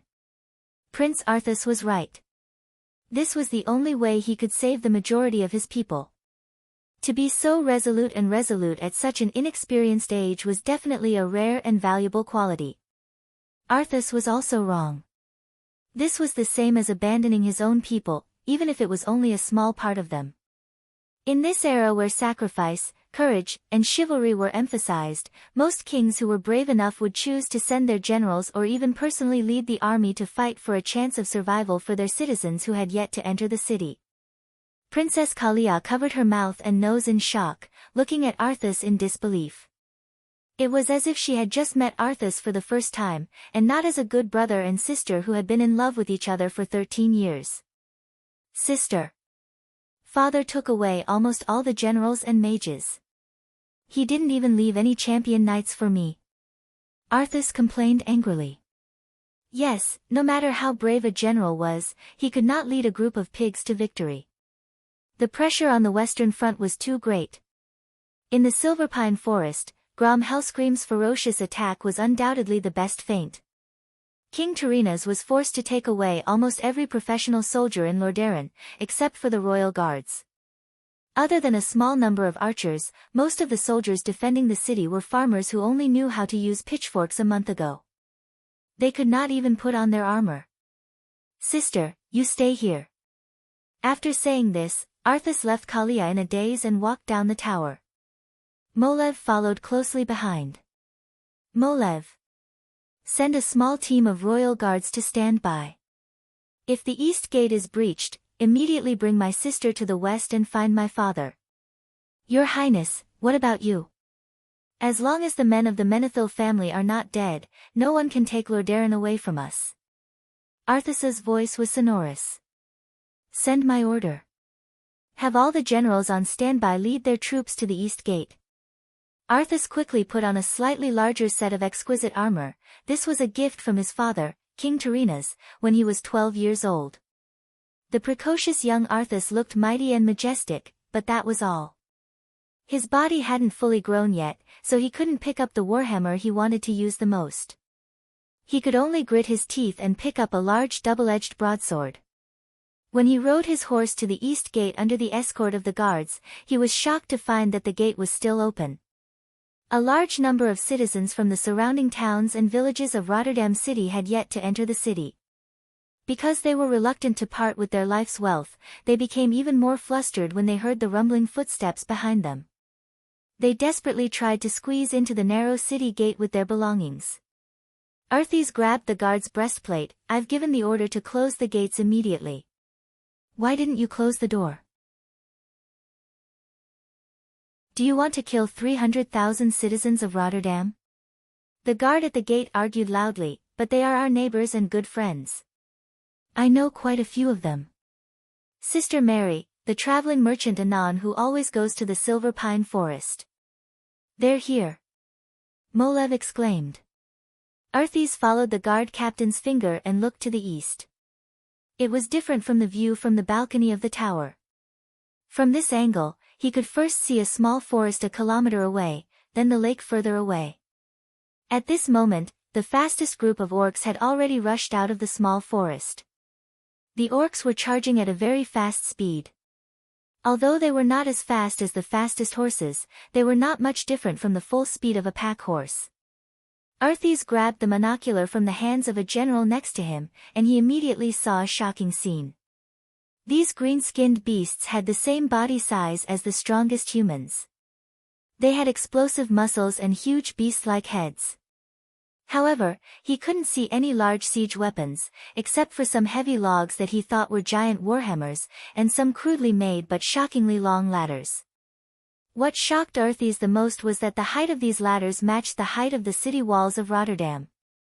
Other than that, what entered his vision were giant hammers, axes, and extremely blunt swords that humans couldn't wield. He was also sure that they definitely had iron hooks and ropes. They were unimaginably barbaric, but they had extraordinary intelligence.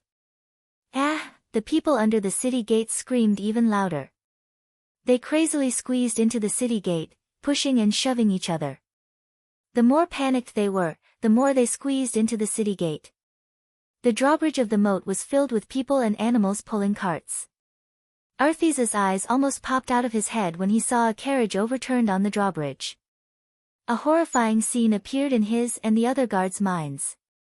In less than 10 minutes, those brutal green-skinned beasts would step over the corpses of these idiots who wanted to squeeze into the city. They would rush into Rotterdam through the city gate that was wide open because of these guys, turning the entire city into a sea of fire and pushing 300,000 people into hell. Shoot! Shoot at those mobs! Arthes's fierce shout was like that of a devil. But, those are our brothers and sisters. The guard at the city gate shouted. He looked like he was about to cry. The next moment, his voice stopped abruptly. He had never imagined that his head would be cut off by the most respected Prince Arthas with a single strike. At least 100 people witnessed this scene, and each of them was so shocked that their mouths were wide open, unable to close. Bastard! For the safety of 300,000 people. In the name of Arthes Menethil, I order you all to shoot. Otherwise, all of you will die with these mobs. The thunderous shout finally woke up the stunned archers.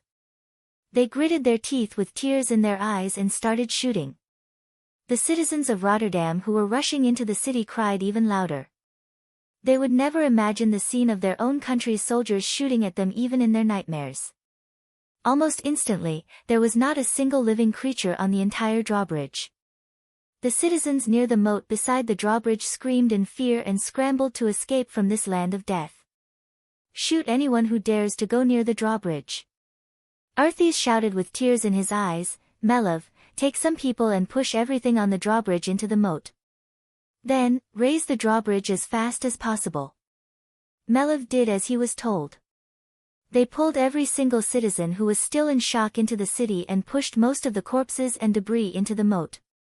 However, an overturned carriage was firmly pinned down on the drawbridge. It was a carriage that carried food. The 2 horses were already dead. However, the dead horses' corpses and the food that was tied up too well were at least 2 tons heavy. It was not something that could be solved by manpower. In the past, such a situation would take a long time. Now, it was almost impossible to solve it in less than 10 minutes.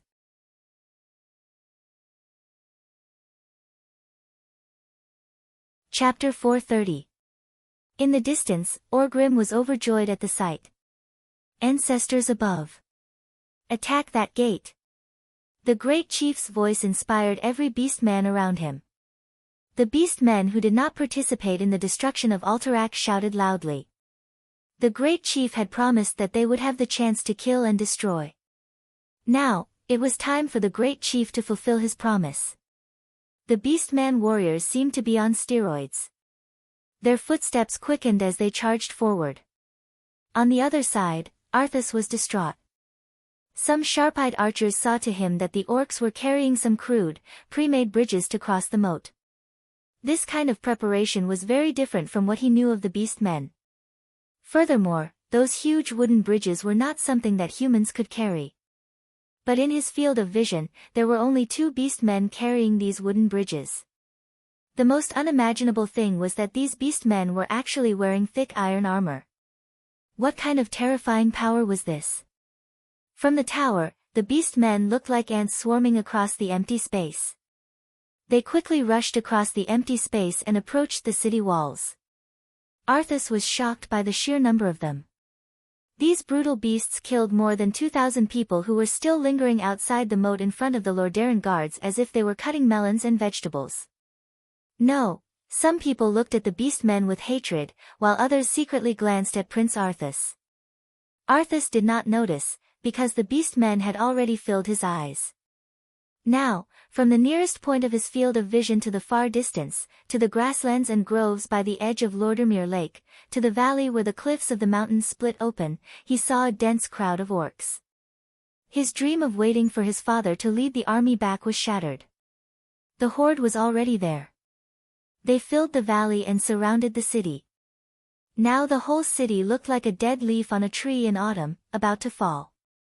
In the magic transmission mirror, Arthas had seen how the beast-men treated the fallen shattered ridge. He did not want that scene to happen again.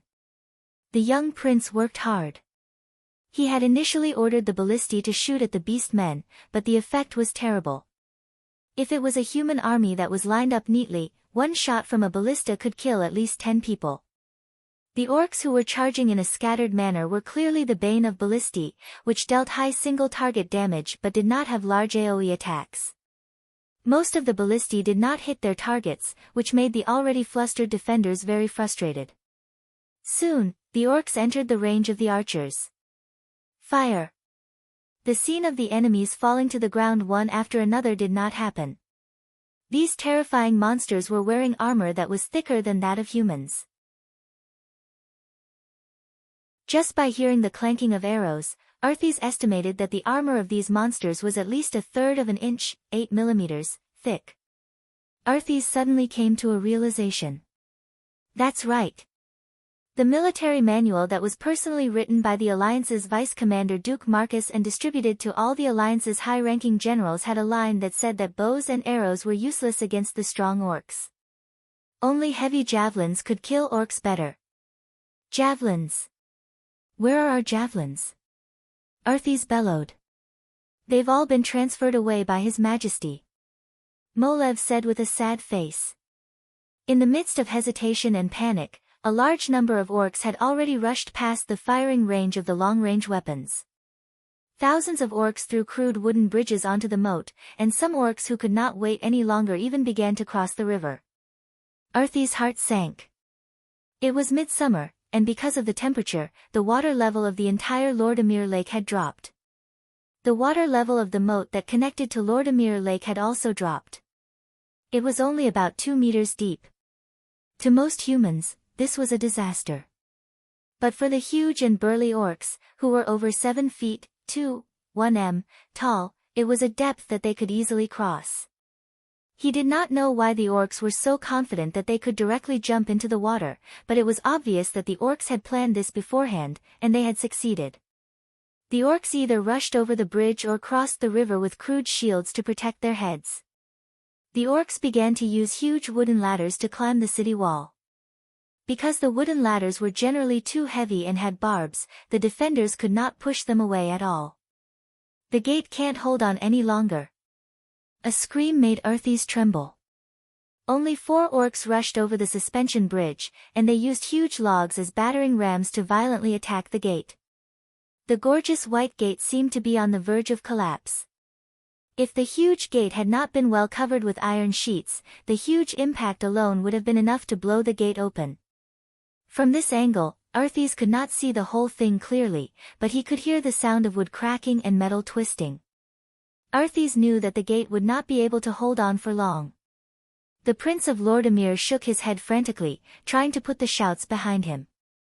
He was distraught. More than one orc had climbed up the city wall not far from the archer tower he was standing on. He immediately realized that if he did not leave quickly, when the surrounding city walls were all occupied by orcs, he would be surrounded and killed in this archer tower. Molev obviously realized this as well. He waved his hand, and the royal guards rushed down the spiral ladder to open a path for Arthes. The result was not good. In just a short 10 seconds, Arthes had already heard the screams of at least 7 people before they died. "Your Highness, hurry up and leave." Molev's voice came from below. Arthes quickly swung his legs. The metal leg armor made his steps a little heavy, but he maintained his balance well. The scene in front of him suddenly brightened. He came out of the narrow staircase door of the archer tower, and the terrible sound of fierce fighting suddenly rushed towards him. This sound was completely different from the sound of the archer tower, which was 2 or 3 stories higher than the city walls. Arthes was stunned for a moment. A second later, he immediately discovered that there was a burly green-skinned orc waving a warhammer at him. His mouth was wide open, revealing his sharp fangs. He waved his heavy warhammer. Arthes had no choice but to swing his sword to meet the orc's sledgehammer. Bang! After a muffled sound of metal and wood colliding, the prince was sent flying. He hit the battlements, and saw stars. He painfully realized that he was not an adult warrior. Even though he had a burly body that far surpassed his peers and trained himself strictly, his muscles were still not perfect. His strength was still not at its peak. "Your Highness." Molev rushed out like lightning, stabbing the orc who tried to attack Arthes with his spear. At this moment, every single person from Rotterdam heard the roar of the city gate collapsing.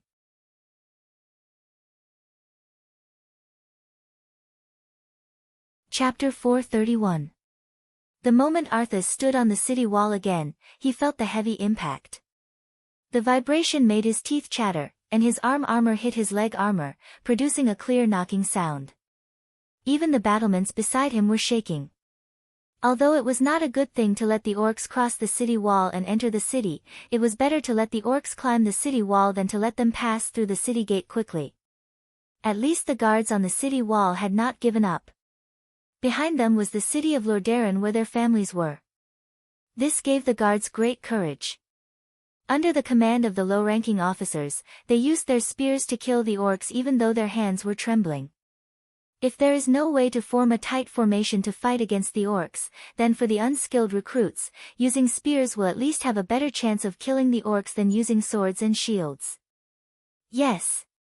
At least in the middle distance, the recruits with spears still had a chance to kill the orcs. The orcs' open and wide moves were not difficult to break. Even for the recruits, they would most likely hit the target with their spears. As for where they would hit, it would depend on whether Lady Luck was on their side. "Hold on," he shouted to a lieutenant who was standing near the city gate and looking up. "Call some people over and block the city gate." "With what, Your Highness?" the slightly panicked young officer asked Arthes. "With anything you can find," Arthes replied. He looked outside the city wall and saw the countless orcs, the orcs who were attacking and preparing to destroy the city that he was supposed to inherit. Arthes's face was filled with the darkest despair. On the high tower of the palace, Princess Kalia clenched her hands and looked into the distance nervously. Nearby, everything was the same as before. The round towers with a white background were all magnificent. Beside the huge towers were gorgeous flying buttresses inlaid with all kinds of exquisite carvings. These supporting pillars that extended from the sides of the towers surrounded and protected the towers well. Just like the vast territory of Lordaeron, they surrounded and protected the most beautiful pearl of the Lordaeron continent, Lordaeron City. But in the distance, death and destruction were spreading. Even if they were unwilling, after the east gate of Lordaeron City was knocked down, the huge crash could be heard clearly even in the palace 2 kilometers away. "Your Highness Kalia. Her Highness Arthes has ordered us to escort you out of Lordaeron immediately if the east gate is breached." A captain of the Wang family's guards stood at the entrance of Kalia's piano room with a group of solemn-looking guards. Ignoring the trembling of the beautiful maids beside her, Kalia put down her binoculars and pointed at the silver-white figures on the city wall. Those were the warriors of Rotterdam. They didn't take down the city walls. The beautiful princess was still trying to defend herself. The tears rolling down her exquisite face broke the guards' hearts. If there's a hero who can block the city gates now, Lordaeron can still be saved. Rotterdam could still be saved. The entire Rotterdam alliance can still be saved. Although he did not have the heart to break the fantasy of the young and beautiful princess, the guard captain was still loyal to his duty. "I'm sorry, Your Highness, we can't hope for a miracle. The truth is that the alliance's army has yet to arrive, and the east gate of Lordaeron has already been breached. Many battles have proven that humans are unable to withstand the attacks of the orcs in urban warfare." "No. He'll come," Princess Kalia said in a different tone. Then, as if to strengthen her tone, she clenched her fists and straightened her curvaceous body, emphasizing loudly, "He'll definitely come." Who was he?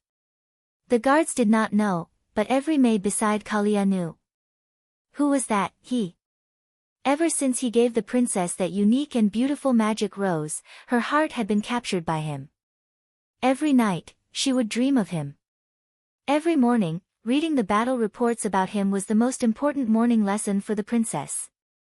Every time she saw how he wiped out so many orcs with his brilliance, and every time she saw how he brought a powerful ally to the alliance, the princess's face would blush like a young girl in love. That's right. He was the only hero in the princess' heart. The young hero who captured her heart, saved countless people, and led the entire alliance, and even the entire human race to victory, Duke Marcus. The guard captain continued to persuade her, "Your Highness. The Horde's attack was too fast, and Alterac was defeated too quickly.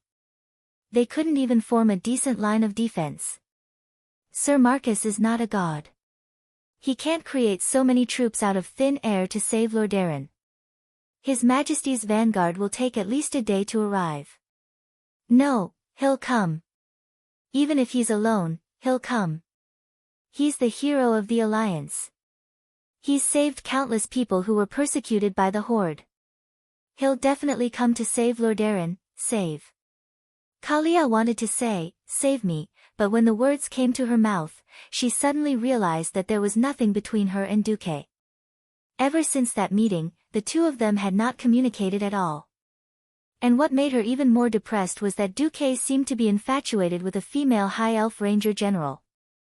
The captain seemed to want to say something, but was interrupted by Kalia. "Say no more. My brother is still fighting on the city wall. I won't run away alone. If destruction is the fate of Lordaeron, the fate of the Menethil royal family, then I will accept it calmly." After Kalia finished speaking in one breath, she bit her lip hard, her beautiful blue eyes staring into the distance, quietly waiting for a miracle to happen. Everyone could see that Princess Kalia was close to being possessed. She was madly infatuated with Duque, who had a halo of miracles. That absolute obsession had sublimated into a kind of blind obedience, a kind of faith. This kind of fanatic behavior was the biggest headache for the guards. The guard captain suddenly pointed at the black dot in the distant sky. "Excuse me. Your Highness. Even if we have to tie you up, we will send you safely away. Look, the Horde's wyverns are almost here. When they arrive, we have no confidence in sending you away." Kalia suddenly shouted, and everyone could hear the ecstasy in her voice. "No, open your eyes. Those are griffins. Not wyverns. Can't you tell the difference between red and white?" The guard captain looked in shock at the black dot that covered the southeast lakeside and rushed towards them at high speed. A few seconds ago, it was still a black dot, but a few seconds later, he could see faint white wings vibrating. Yes. It was indeed a griffin. The Horde's wyverns were all red dragons, and there were no white-winged flying mounts. They really came. At this most critical moment.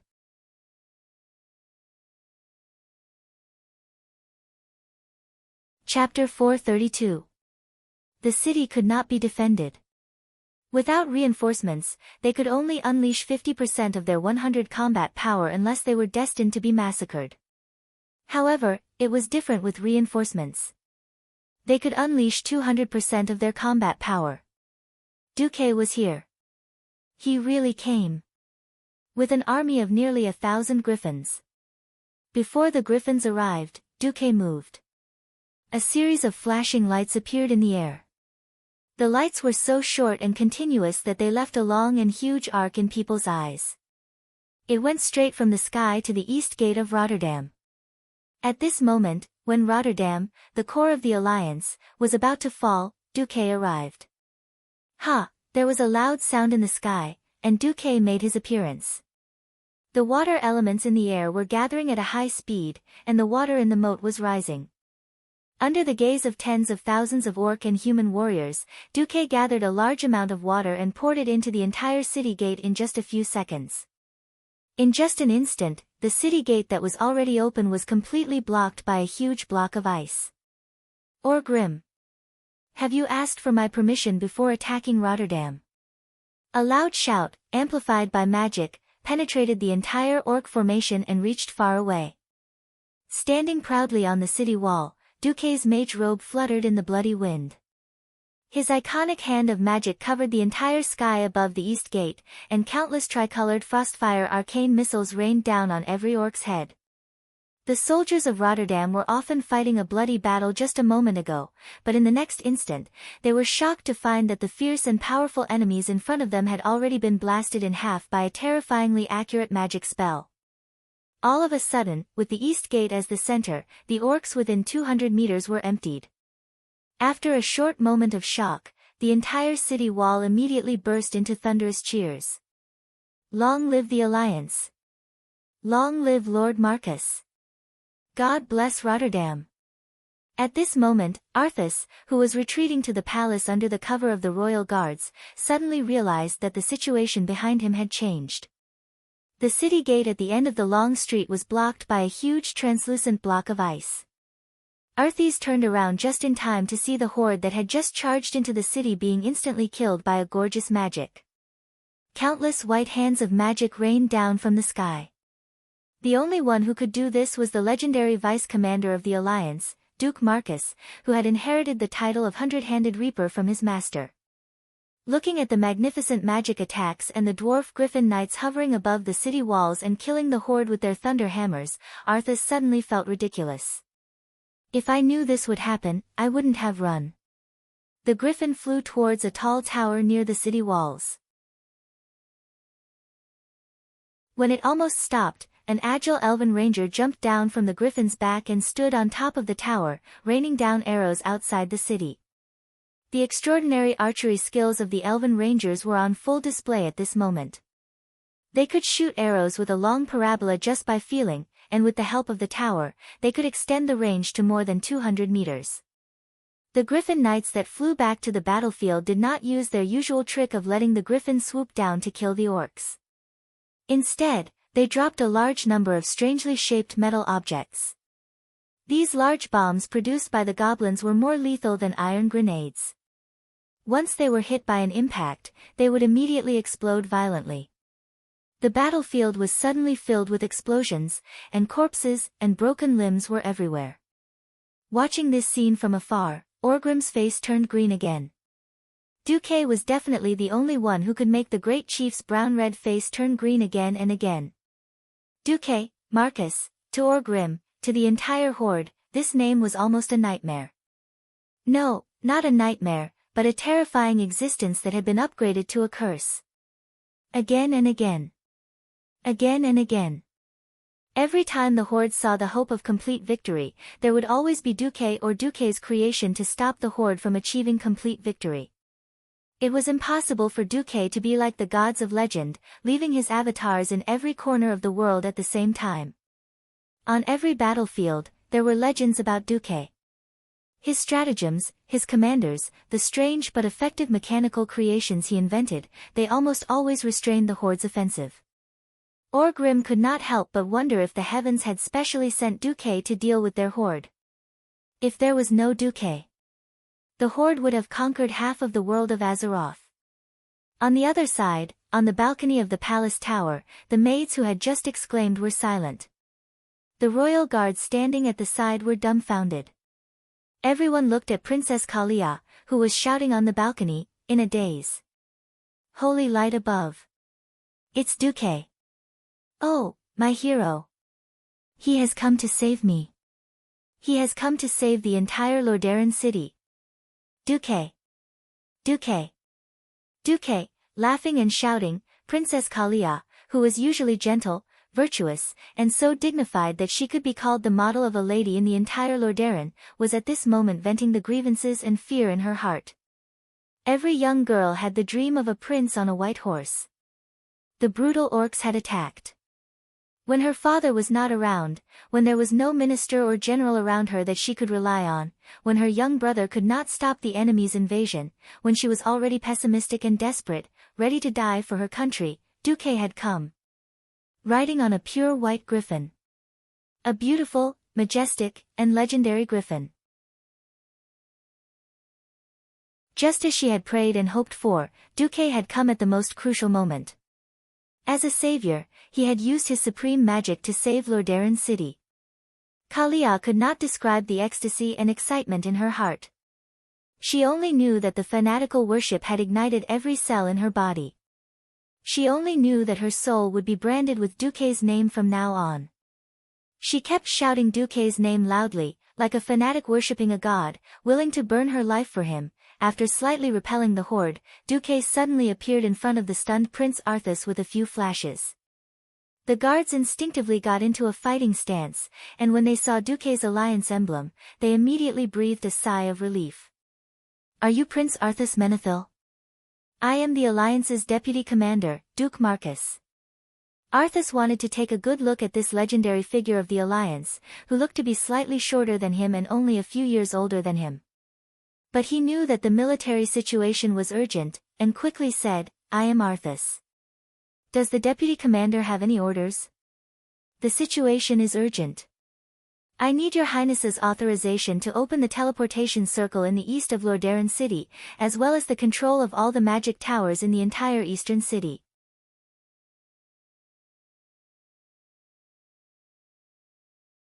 Chapter 433. Arthas froze for a moment before remembering something that infuriated him. Because the elite team of mages sent to Alterac had been annihilated, the entire Lordaeron couldn't find a single team of mages to activate the magic defense tower in the city. If they had the protection of the magic tower, how could the horde have attacked the city so easily? Those things could be settled later. The most important thing now was to kill the horde. Arthas was never lacking in decisiveness. He took off his necklace and passed it to Duque. "Show this to any court wizard, and they will know that it is the decree of the Menethil royal family. Press it on the magic formation, and you will gain control of any teleportation formation or magic tower outside of the city." "Thank you, Your Highness." Duque left in a flash. Seeing a series of flashes of light, and in a few seconds, he reached the teleportation formation hundreds of meters away. Arthas suddenly felt a sense of longing. It would be wonderful if Duque was his vassal. Arthas's ambition was destined to never come true. The young Arthas did not know how unreliable this transmigrator Duque was. In any case, at this moment, saving Lordaeron was the top priority. Actually, Duque also wanted to curse. It was not that he had not asked Tyrrhenas for the control of the teleportation formation, so that his reinforcements could arrive earlier. King Tyrrhenas refused, citing the unanimous opposition of the court wizards around him. Their thoughts were understandable. A national treasure could not be easily lent to someone else. Once the control of the teleportation formation was lent, who knew if there would be a backdoor in the future? Moreover, the teleportation formation was not something that just anyone could play with.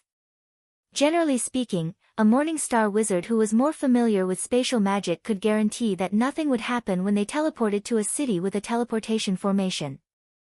If one was not at the level of a Radiant Moon wizard, they would not have absolute confidence that the teleportation formation they created would be a success. They would not teleport a living person, and the other side would receive something that did not look like a human. Teleportation formations were mostly used between main cities, and the material costs were astronomical. They would not be used unless it was absolutely necessary. That was why Tyrrhenas did not teleport many wizards back. Now, the situation was very different. The city was about to be breached, and there was no need to keep it a secret. If they were to continue hiding, they would just have to wait for the orcs to regroup and attack, and then be slaughtered by the horde.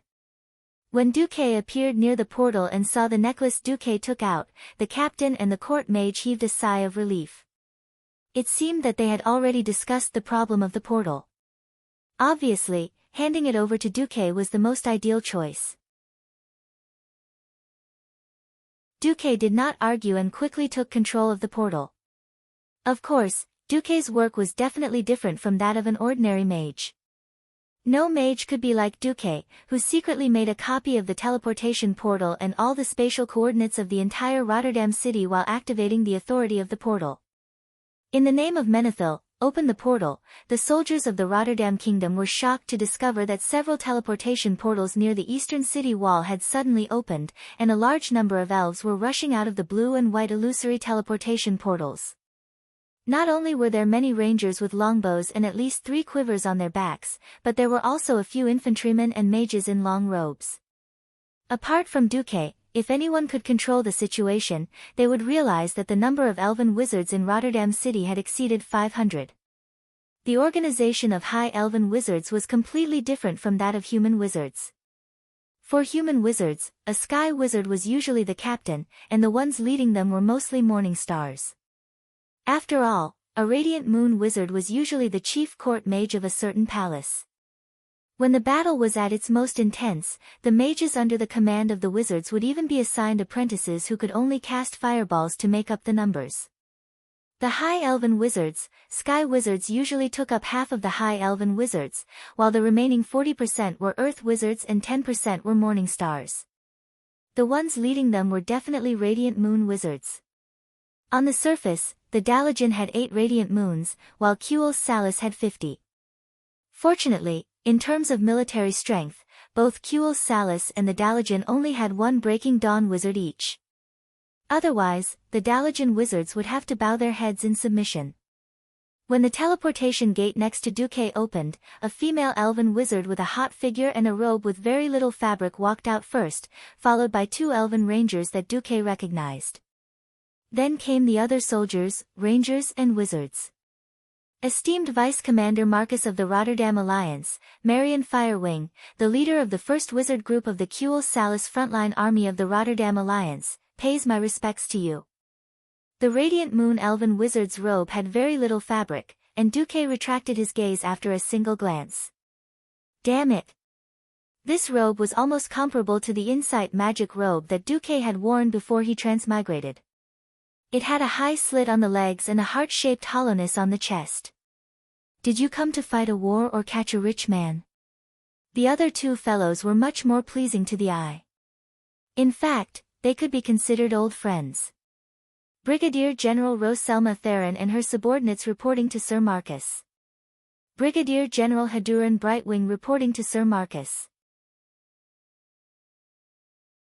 Duque keenly noticed that these 2, who had been Silverymoon's big 3 in his previous life, had now been promoted to generals. This was the result of him poaching Aurelia and Queen Sylvanas in advance. In order to fulfill the alliance, Kuel's Salis had to send out the wizard group and rangers. The rangers, who had not been valued in the past, had now become the main force. The high elves were proud. Even though they had almost knelt before and their army had been beaten like dogs, they were still unwilling to bow their heads in front of humans. They were still unwilling to lower their heads in front of humans, so it was a blessing in disguise that Roselma and Haduran had not followed the Windrunner family's rangers. Without further ado, Generals Theron and Brightwing, please have your people quickly occupy all the tall towers. I want you to push the beast men back. Understood. The 2 future big leaders quickly led their people away. What about me? Marion winked at Duque flirtatiously. Even though Marion had deliberately downplayed her status as a Silvery Moon counselor and even used honorifics with him as a Radiant Moon wizard, Duque could tell at a glance that for some reason, she wanted to get close to him. Duque ignored the heat in front of him. Sir Firewing, I've already opened up control of the magic tower to your people. I need you and your people to build an ice defense line along the moat. The most important thing now is to stabilize it. Understood. Marion was quite smart. At least she would not waste Duque's time at a time like this.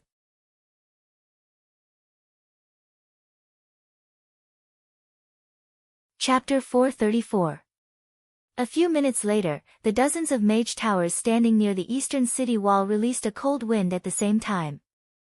This cold wind suddenly blew across the moat, and in just a few seconds, more than 5 kilometers of the eastern moat was completely frozen. Ah! The orcs who were dripping in the moat were instantly killed. They suddenly realized that the more they walked, the slower and colder it became. Originally, the water pressure did not feel anything, but now the strong pressure was squeezing their chests, forcing out every breath of air from their lungs. Uncomfortable, cold, and hopeless. At least 2,000 orcs were frozen to death in the frozen moat. Standing in the tallest mage tower, Marion of the Silver Moon Parliament looked at the mage tower in front of her with a little disdain. Only a 100% increase. Forget it, it's better than nothing. I can't expect anything good to come out of this barren magic civilization. After talking to herself, Marion smiled coldly and immediately contacted all her subordinates with magic, in the name of Quell, Dorii. Frozen Forest. In the magic communication network, the voices of hundreds and thousands of high elf mages sounded at the same time. In the name of Quell, Dorii, in the next moment, all the mage towers in the eastern part of the entire Lordaeron kingdom moved. The spire of the mage tower near the palace was the first to emit a soft white light. The atmosphere was vibrating, and white frost elements could be seen condensing into light spots the size of snowflakes, quickly gathering on the various mage towers. Many grains of sand formed a tower. Water gathered to form a river. Rivers flowed into the sea. The mage towers violently extracted the water elements of the entire city, and then used a visible beam of light to transmit the water elements to the mage towers near the city wall. Princess Kalia, who was standing on the balcony, was surprised to see a huge white network forming in the sky above the entire eastern city. It looked like a huge spider web. Gather! Gather! Sublimate! Seeing so many mage towers emitting white light outside the city, Orgrim instinctively shouted, "Ghoul, Dan!" What answered him were the stunned expressions of the guards around him, as well as the lonely sound of the wind. Right! Ghoul, Dan was not here. The Shadow Council Warlock group and the Twin-Headed Ogre Sorcerer group, the only two groups of the Horde that could fight against the Alliance Sorcerer group, were not here. The former had been destroyed by Orgrim, and the latter. The ogre magicians who should have gathered here a long time ago weren't here either. Orgrim had a bad feeling about this. At this moment, he could only grit his teeth and watch as the warriors of the Blackrock tribe used their flesh and blood to withstand the terrifying magic that was about to descend.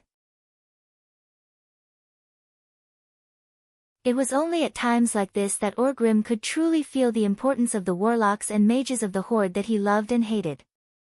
It was too late. Frozen Forest was activated. In the entire defensive line, the moat was an important link. The moat, dug along the edge of the city and channeled water from Lake Lordaeron, suddenly turned on the orcs. Countless translucent, ice-cold crystal clusters arched their spines in the moat that stretched for miles like ice hedgehogs. The icicles pierced through the countless orc warriors who were killing wantonly a moment ago, unleashing their savagery and violence. Their thick armor could not stop the icicles' sharpness. Their bodies, which had not completely lost their lives, trembled and convulsed on the icicles. The next moment, almost everyone on the defensive line saw the frozen forest, which looked like a torture rack, turning the entire defensive line into a crystal-clear, cruel work of art. Everywhere was blood red, the orcs were all stunned. Lordaeron had simply put on a hedgehog shell that was armed to the teeth. This wasn't the end. Hadgeron Brightwing and Theron raised their longbows high in the air. They knocked their arrows, and two rays of green light drew beautiful arcs in the sky. A second later, the sound of bowstrings vibrating could be heard from all the towers in the city. All the soldiers of Lordaeron, who were stunned at the top of the city wall, saw a black cloud rising at high speed into the sky, turning the sky black. Then, the black cloud stopped at the highest point and poured down. Unlike humans, who use the density of arrows to make up for their lack of accuracy, this black cloud was actually a combination of accurate shooting and wide-area shooting. Under Duque's insistence, the Elven Rangers used steel arrowheads made by the bronze-bearded dwarves from Iron Stove Castle. After the Rangers spent a few days getting used to it, their damage was greatly increased.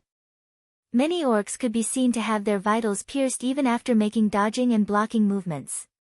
For example, one orc had used his arm to cover his face and throat, but a steel arrow pierced through his helmet from the side, straight into his temple and killed him. Both sides were stunned.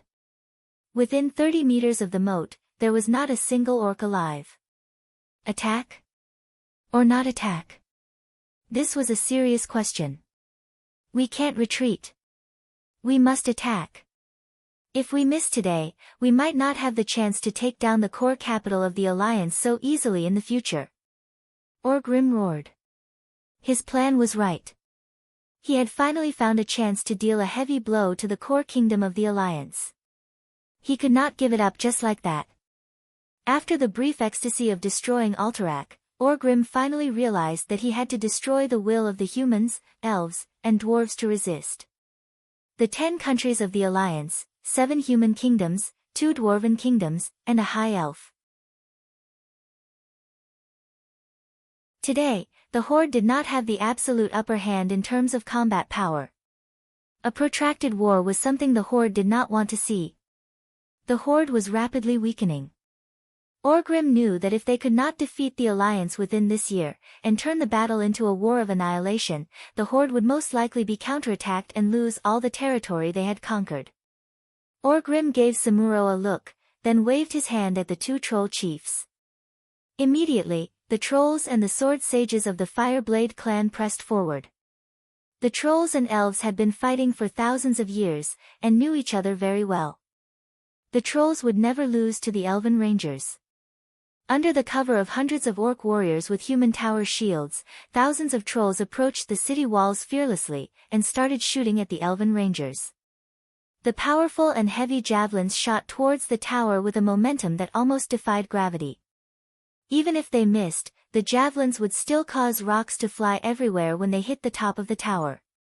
The elven rangers had no choice but to dodge, and used the shooting holes of the human towers to retaliate against the trolls. This way, their field of vision and shooting were severely affected.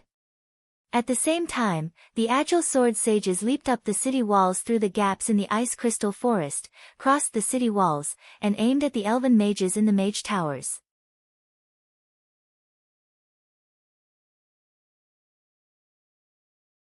Chapter 435. Even though each mage tower had a small team of elven guards and 2 to 3 rangers protecting the mages inside, there were still more than 10 mage towers that were attacked. There were even 2 or 3 mage towers that had all the mages inside killed in battle. However, after losing the invisibility effect and the wind step skill could not be used continuously, the rangers started a fierce battle with the sword saints. Samuro's goal was to kill Duque. Only by killing this human who had obstructed the Horde's victory time and time again could he completely turn the tide of the battle between the Alliance and the Horde. The general trend of history could not be changed by the will of man. Bullsh *T. The power of a great man could not be replicated. The judgment and decision of a great leader was definitely the main factor that led the entire organization to success or decline. Perhaps assassination was despicable. However, our world was being destroyed.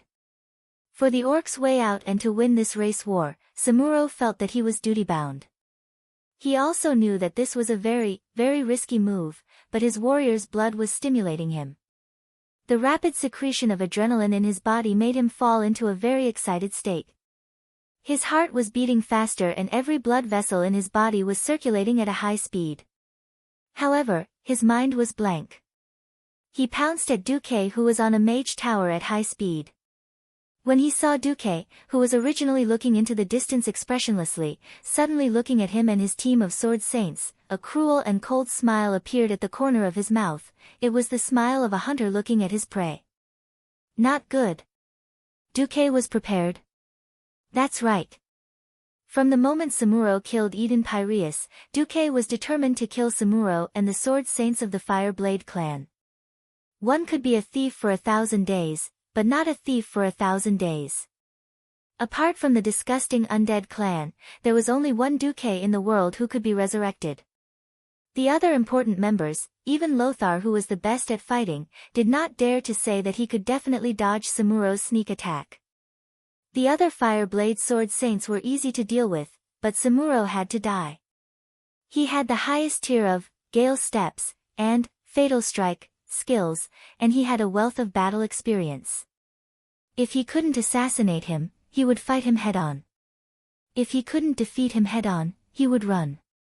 Who else would he kill if he didn't? These were the key reasons why Samuro had become Duque's must-kill target. Around Duque, there were also a large number of demon spirits. Different from ordinary demons and spirits, these demons and spirits were disguised as all kinds of things, be it stones or scattered supplies. They were all the most common things on the battlefield. They did not sound the alarm directly, but were directly connected to Duque's system. In front of so many demon spirits, Samuro and his sword saint team have nowhere to hide. Have you finished writing your will? Samuro. Along with Duque's cold voice, Duque suddenly put his hands together and clenched his open fingers into a fist. Immediately, a raging flame rose from Samuro's feet. The sound of the explosion resounded on the long street. Of course, the invisibility was immediately broken. Including Samuro, 3 of the 9 sacred swordsmen were blasted away and turned into a pile of charred meat in mid-air as they couldn't withstand the violent explosion. The remaining 6 were mostly covered in dust. Only Samuro was in a better condition, but he was also battered and exhausted. Let's go, Samuro shouted to the remaining sword saints. Sword saints were not suitable for the harsh environment and the battlefield with wide area continuous damage. The price of overpolarizing attack power, speed, and dodging ability was that their physique was relatively weak. They were not like most beast men who were born with a certain amount of elemental resistance. As for magic damage, they would take it all in. What made Samuro most uneasy was that there were huge ice walls rising from all directions at the same time. In the blink of an eye, they had grown from 1 person's height to 2 people's height. Furthermore, they were rapidly closing in the middle. This was to create a huge ice cover to trap all the sword saints. Ha! Samuro let out a beast-like roar. He was the first to brandish a ball of sword light to protect himself. Then, he charged out like an arrow. At the same time, there were at least 5 green figures pouncing over from outside. Dang dang dang dang. The continuous sounds of weapons clashing converged into one. 2 sword saints turned into corpses and fell from the sky. 3 sword saints were knocked back. After Samuro and a slender figure exchanged 13 attacks in a split second, both of them flew backwards. Samuro returned to the range of the ice barrier, while the other party flew 3 body lengths backwards in the air. Her pretty face was flushed. But when Samuro raised his head, he realized that the ice cover was actually less than 10 feet away from closing. He could now clearly see his opponent. It was a silver-haired female high elf who looked very beautiful from a human's point of view. Her skills and talent were not bad, but her aura was still lacking. The 2 female high elves who had just killed his 2 subordinates also pounced at him again. Samuro had a faint premonition that this was his last attack. If he failed, he would lose his last chance to escape. In reality, that was exactly the case. The 4 Windrunner sisters, Hadron, and Lore, Thema, especially the last 2, had been dragged here by Duque after the first round of attacks. It was not an exaggeration to say that the 6 strongest rangers in the world were all here just to ambush Samuro. This showed how important Duque was to Samuro. The one who exchanged blows with Samuro was Sasha. She was at a disadvantage by half a move, but it created an opportunity for Aurelia and Servanas to attack again. The 2 slender figures were about to fight with Samuro. Samuro gritted his teeth and directly activated Bladestorm. The 6 figures dodged again. They surrounded Samuro but did not approach him at all, allowing Samuro to vent his anger into the air. Bladestorm could not be stopped just because he wanted it to. The price of an attack that could destroy the heavens and the earth was that one's movement would slow down and the exhaustion after the big move. Duque was not annoyed. He leisurely gathered an ice ball the size of a carriage and threw it over. Aren't you very good at shaving ice? So what if you cut some shaved ice for me? Duque mocked. It was fine for Aurelia, as she held it in. Sasha, who had a low threshold for laughter, burst out laughing. The 6 high elf ranger heroes stood in 6 different directions and stared at Samuro. At this moment, Samuro was like a clown dancing in the enemy's cage. It was laughable and pathetic. He was not willing. He was not willing. He knew that the chances of escaping and winning were very slim. He still entered the invisibility state of wind step the moment Bladestorm stopped. He wanted to give a final blow to Duque, no, any high elf warrior present.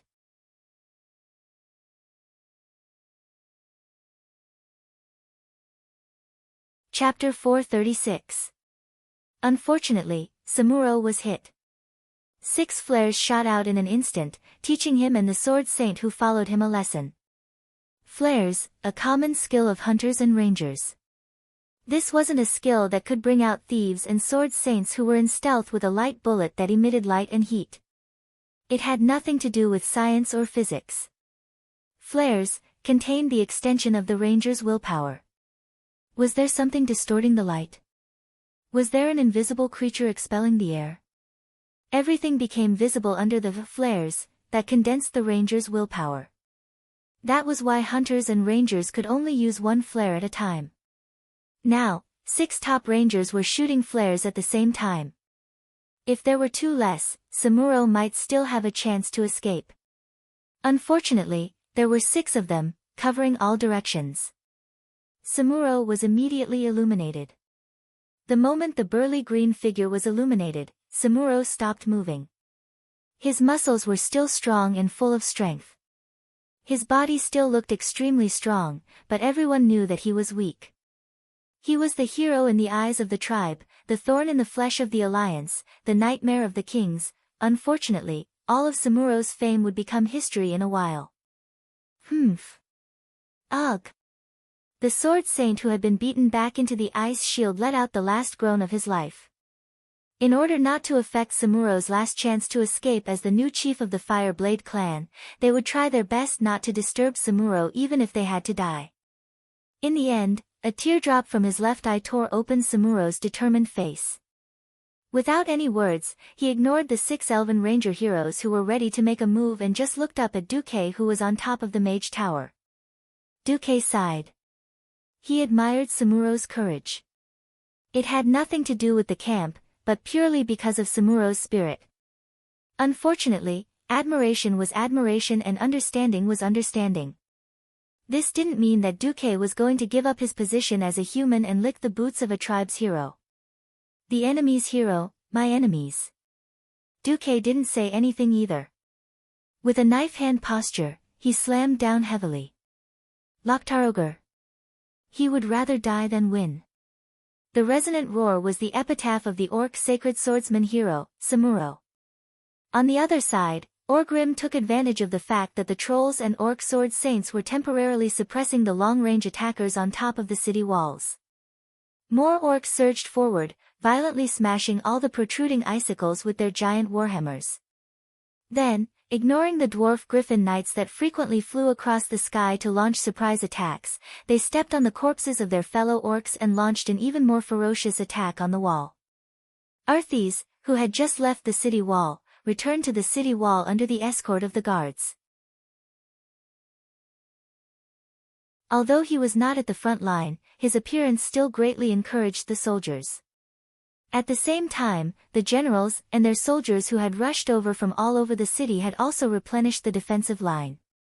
Warriors of the Rotterdam, raise your weapons and make those despicable orcs regret having the audacity to invade our homeland. Arthes, who was not far behind Arthes, raised his 2-handed greatsword. Duque felt like he was looking at the Lich King who would raise, Frostmourne, in the future. Arthas's face flushed with excitement and nervousness when he saw Duke's arrival. Deputy Commander-in-Chief, Rotterdam needs more reinforcements, he said. Duque bowed lightly. As you wish, Your Highness. Orgrim roared angrily from the horde. Where are the ogres? Are they not here yet?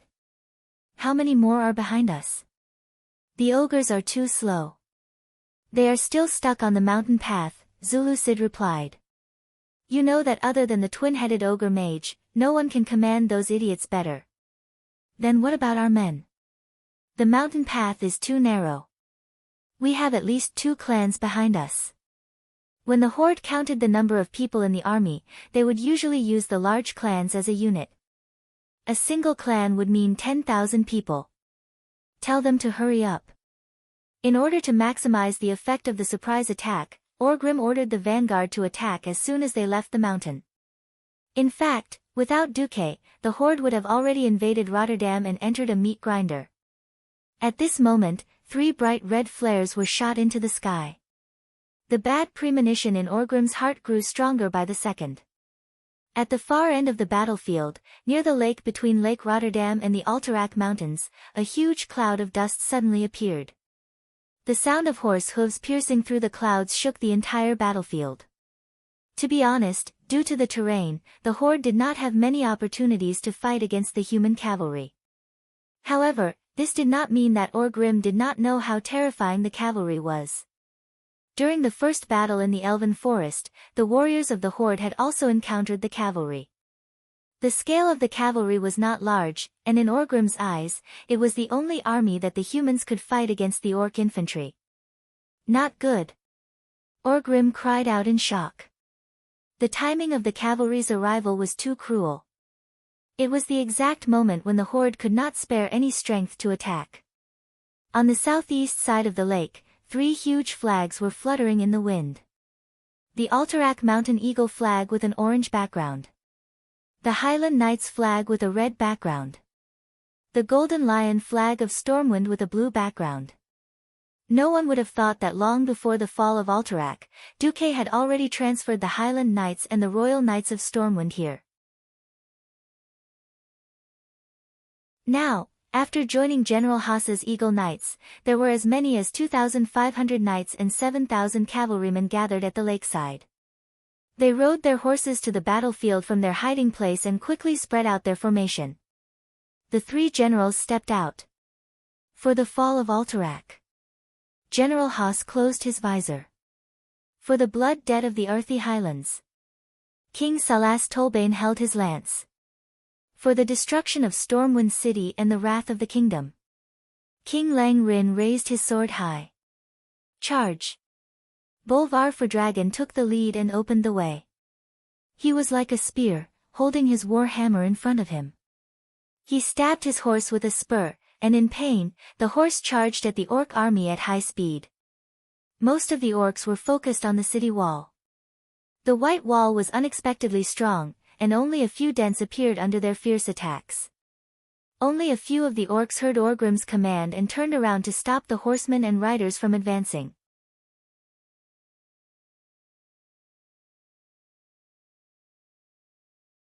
Chapter 437. In a frontal assault, there were not many troops that could match the Beastmen's infantry. The Beastmen, who were taller than their horses, did not fear the human cavalry at all. As long as they avoided the first wave of spears, then even if the humans and their warhorses charged forward, the chances of both sides killing each other would be 50-50. But now, it was the human cavalry that was charging at the rear. Orgrim could almost foresee that a tragedy was about to unfold. Bolvar's warhorse panted heavily, its forehooves trampling on the ground seeming incomparably heavy. Of course, when one of the beastmen turned around to look, his mouth opened wide in shock. What did he see? A skewer of beastmen. Bolvar relied on his unscientific power of holy light to directly transform into a Saint Seiya. One had to know that the middle part of a lance was made with a fragile and easily broken spear. This was to prevent the powerful recoil from knocking the knight off his horse after stabbing the enemy. However, with the infusion of holy light, the lance that should have broken on its own was turned into a steel spear by Bolvar. He pierced through 3 beastmen in one go, and continued to rely on his powerful momentum and holy light to charge into the enemy formation. 3, 4, 5. In the end, 7 beastmen were stabbed to death by Bolvar's specially lengthened 6-meter lance. Only when the 7th beastman was pierced did Bolvar let go of the lance that had finally exploded, leaving the bunch of beastmen to struggle on the ground. The moment he let go, Bolvar accurately grabbed the warhammer that was tied to the right side of his saddle. Before touching the next enemy, the huge warhammer had already spun in a circle in the air. One of the beastmen opened his mouth, not knowing if he was about to warn his companion or roar, but Bolvar's warhammer easily smashed his lower jaw like a polo ball. This strike had also broken his neck at the same time. The beastman flew backwards and fell in front of Bolvar. Bolvar rode on his warhorse and trampled over him. Behind him were the knights galloping on their horses. The reason why knights were a few levels higher than cavalry was because a qualified knight had to go through at least 5 years of training. From noble etiquette to knight's creed, from horsemanship, spear skills to swordsmanship, all sorts of combat skills were nurtured.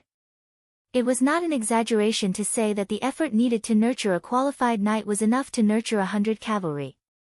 It was precisely because the elites of the three countries had gathered together that they were able to gather so many knights. Almost every knight had gained something from the first round of attacks. They perfectly cut a huge hole in the orc formation, and the cavalry behind them waved their longswords and warhammers, further increasing the chaos among the orcs. The entire orc rear army was cut into pieces by the cavalry of the three kingdoms. Following closely behind the cavalry was the infantry. Compared to the magnificent formation of the cavalry, the infantry was a little lacking. 20,000 Storm King cavalrymen were already all of them. These were infantrymen who had been baptized by the flames of war. They fiercely swept through the scattered beastmen and stabbed the beastmen who turned their heads towards them to death. They followed the footsteps of the cavalry and attempted to quickly cross the entire battlefield and rush to the northeast of Rotterdam. Stop them. We just need to enter the chaotic battle. It was one thing for the cavalry to break through their formation, but they actually wanted to use infantry to circle around the rear. Orgrim was so angry that he wanted to laugh. At this moment, the ballistae in the city were fired. Arrows and boulders rained down on the front of the orc army that had become densely packed. Haas, Lang, and Salas led their cavalry to break through the entire orc army's rear army and split them up perfectly. After breaking through the formation, they split into three, made the smallest circle, and once again attacked the rear army from another flaw, turning the entire rear army upside down. There was not a single organized orc army that could pose a sufficient threat to the charging human infantry. The orcs were in chaos and did not know what to do.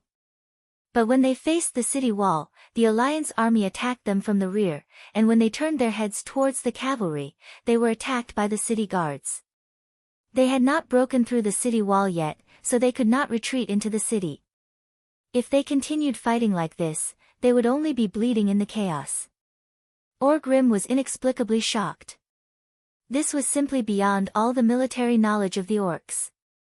Why could the human cavalry find the weakest point of the orcs in the midst of a fierce battle and attack it?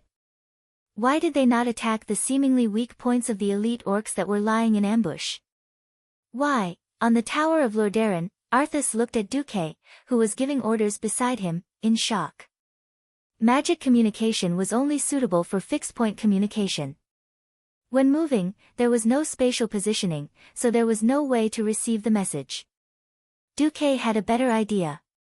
Let Lang turn left 30 degrees and kill his way through the slightly dirt-colored army. That's the second-rate Iron Sand clan of the Horde. Salas, you're charging too hard. Damn it, you're the king. Even though Duque was fiercely complaining, the two beautiful elven rangers beside Duque, one with gold hair and the other with silver hair, still used their beautiful voices to transmit Duque's words. General Hadron explained to Prince Arthas, that's Whisper of the Wind, a skill unique to the Windrunner family.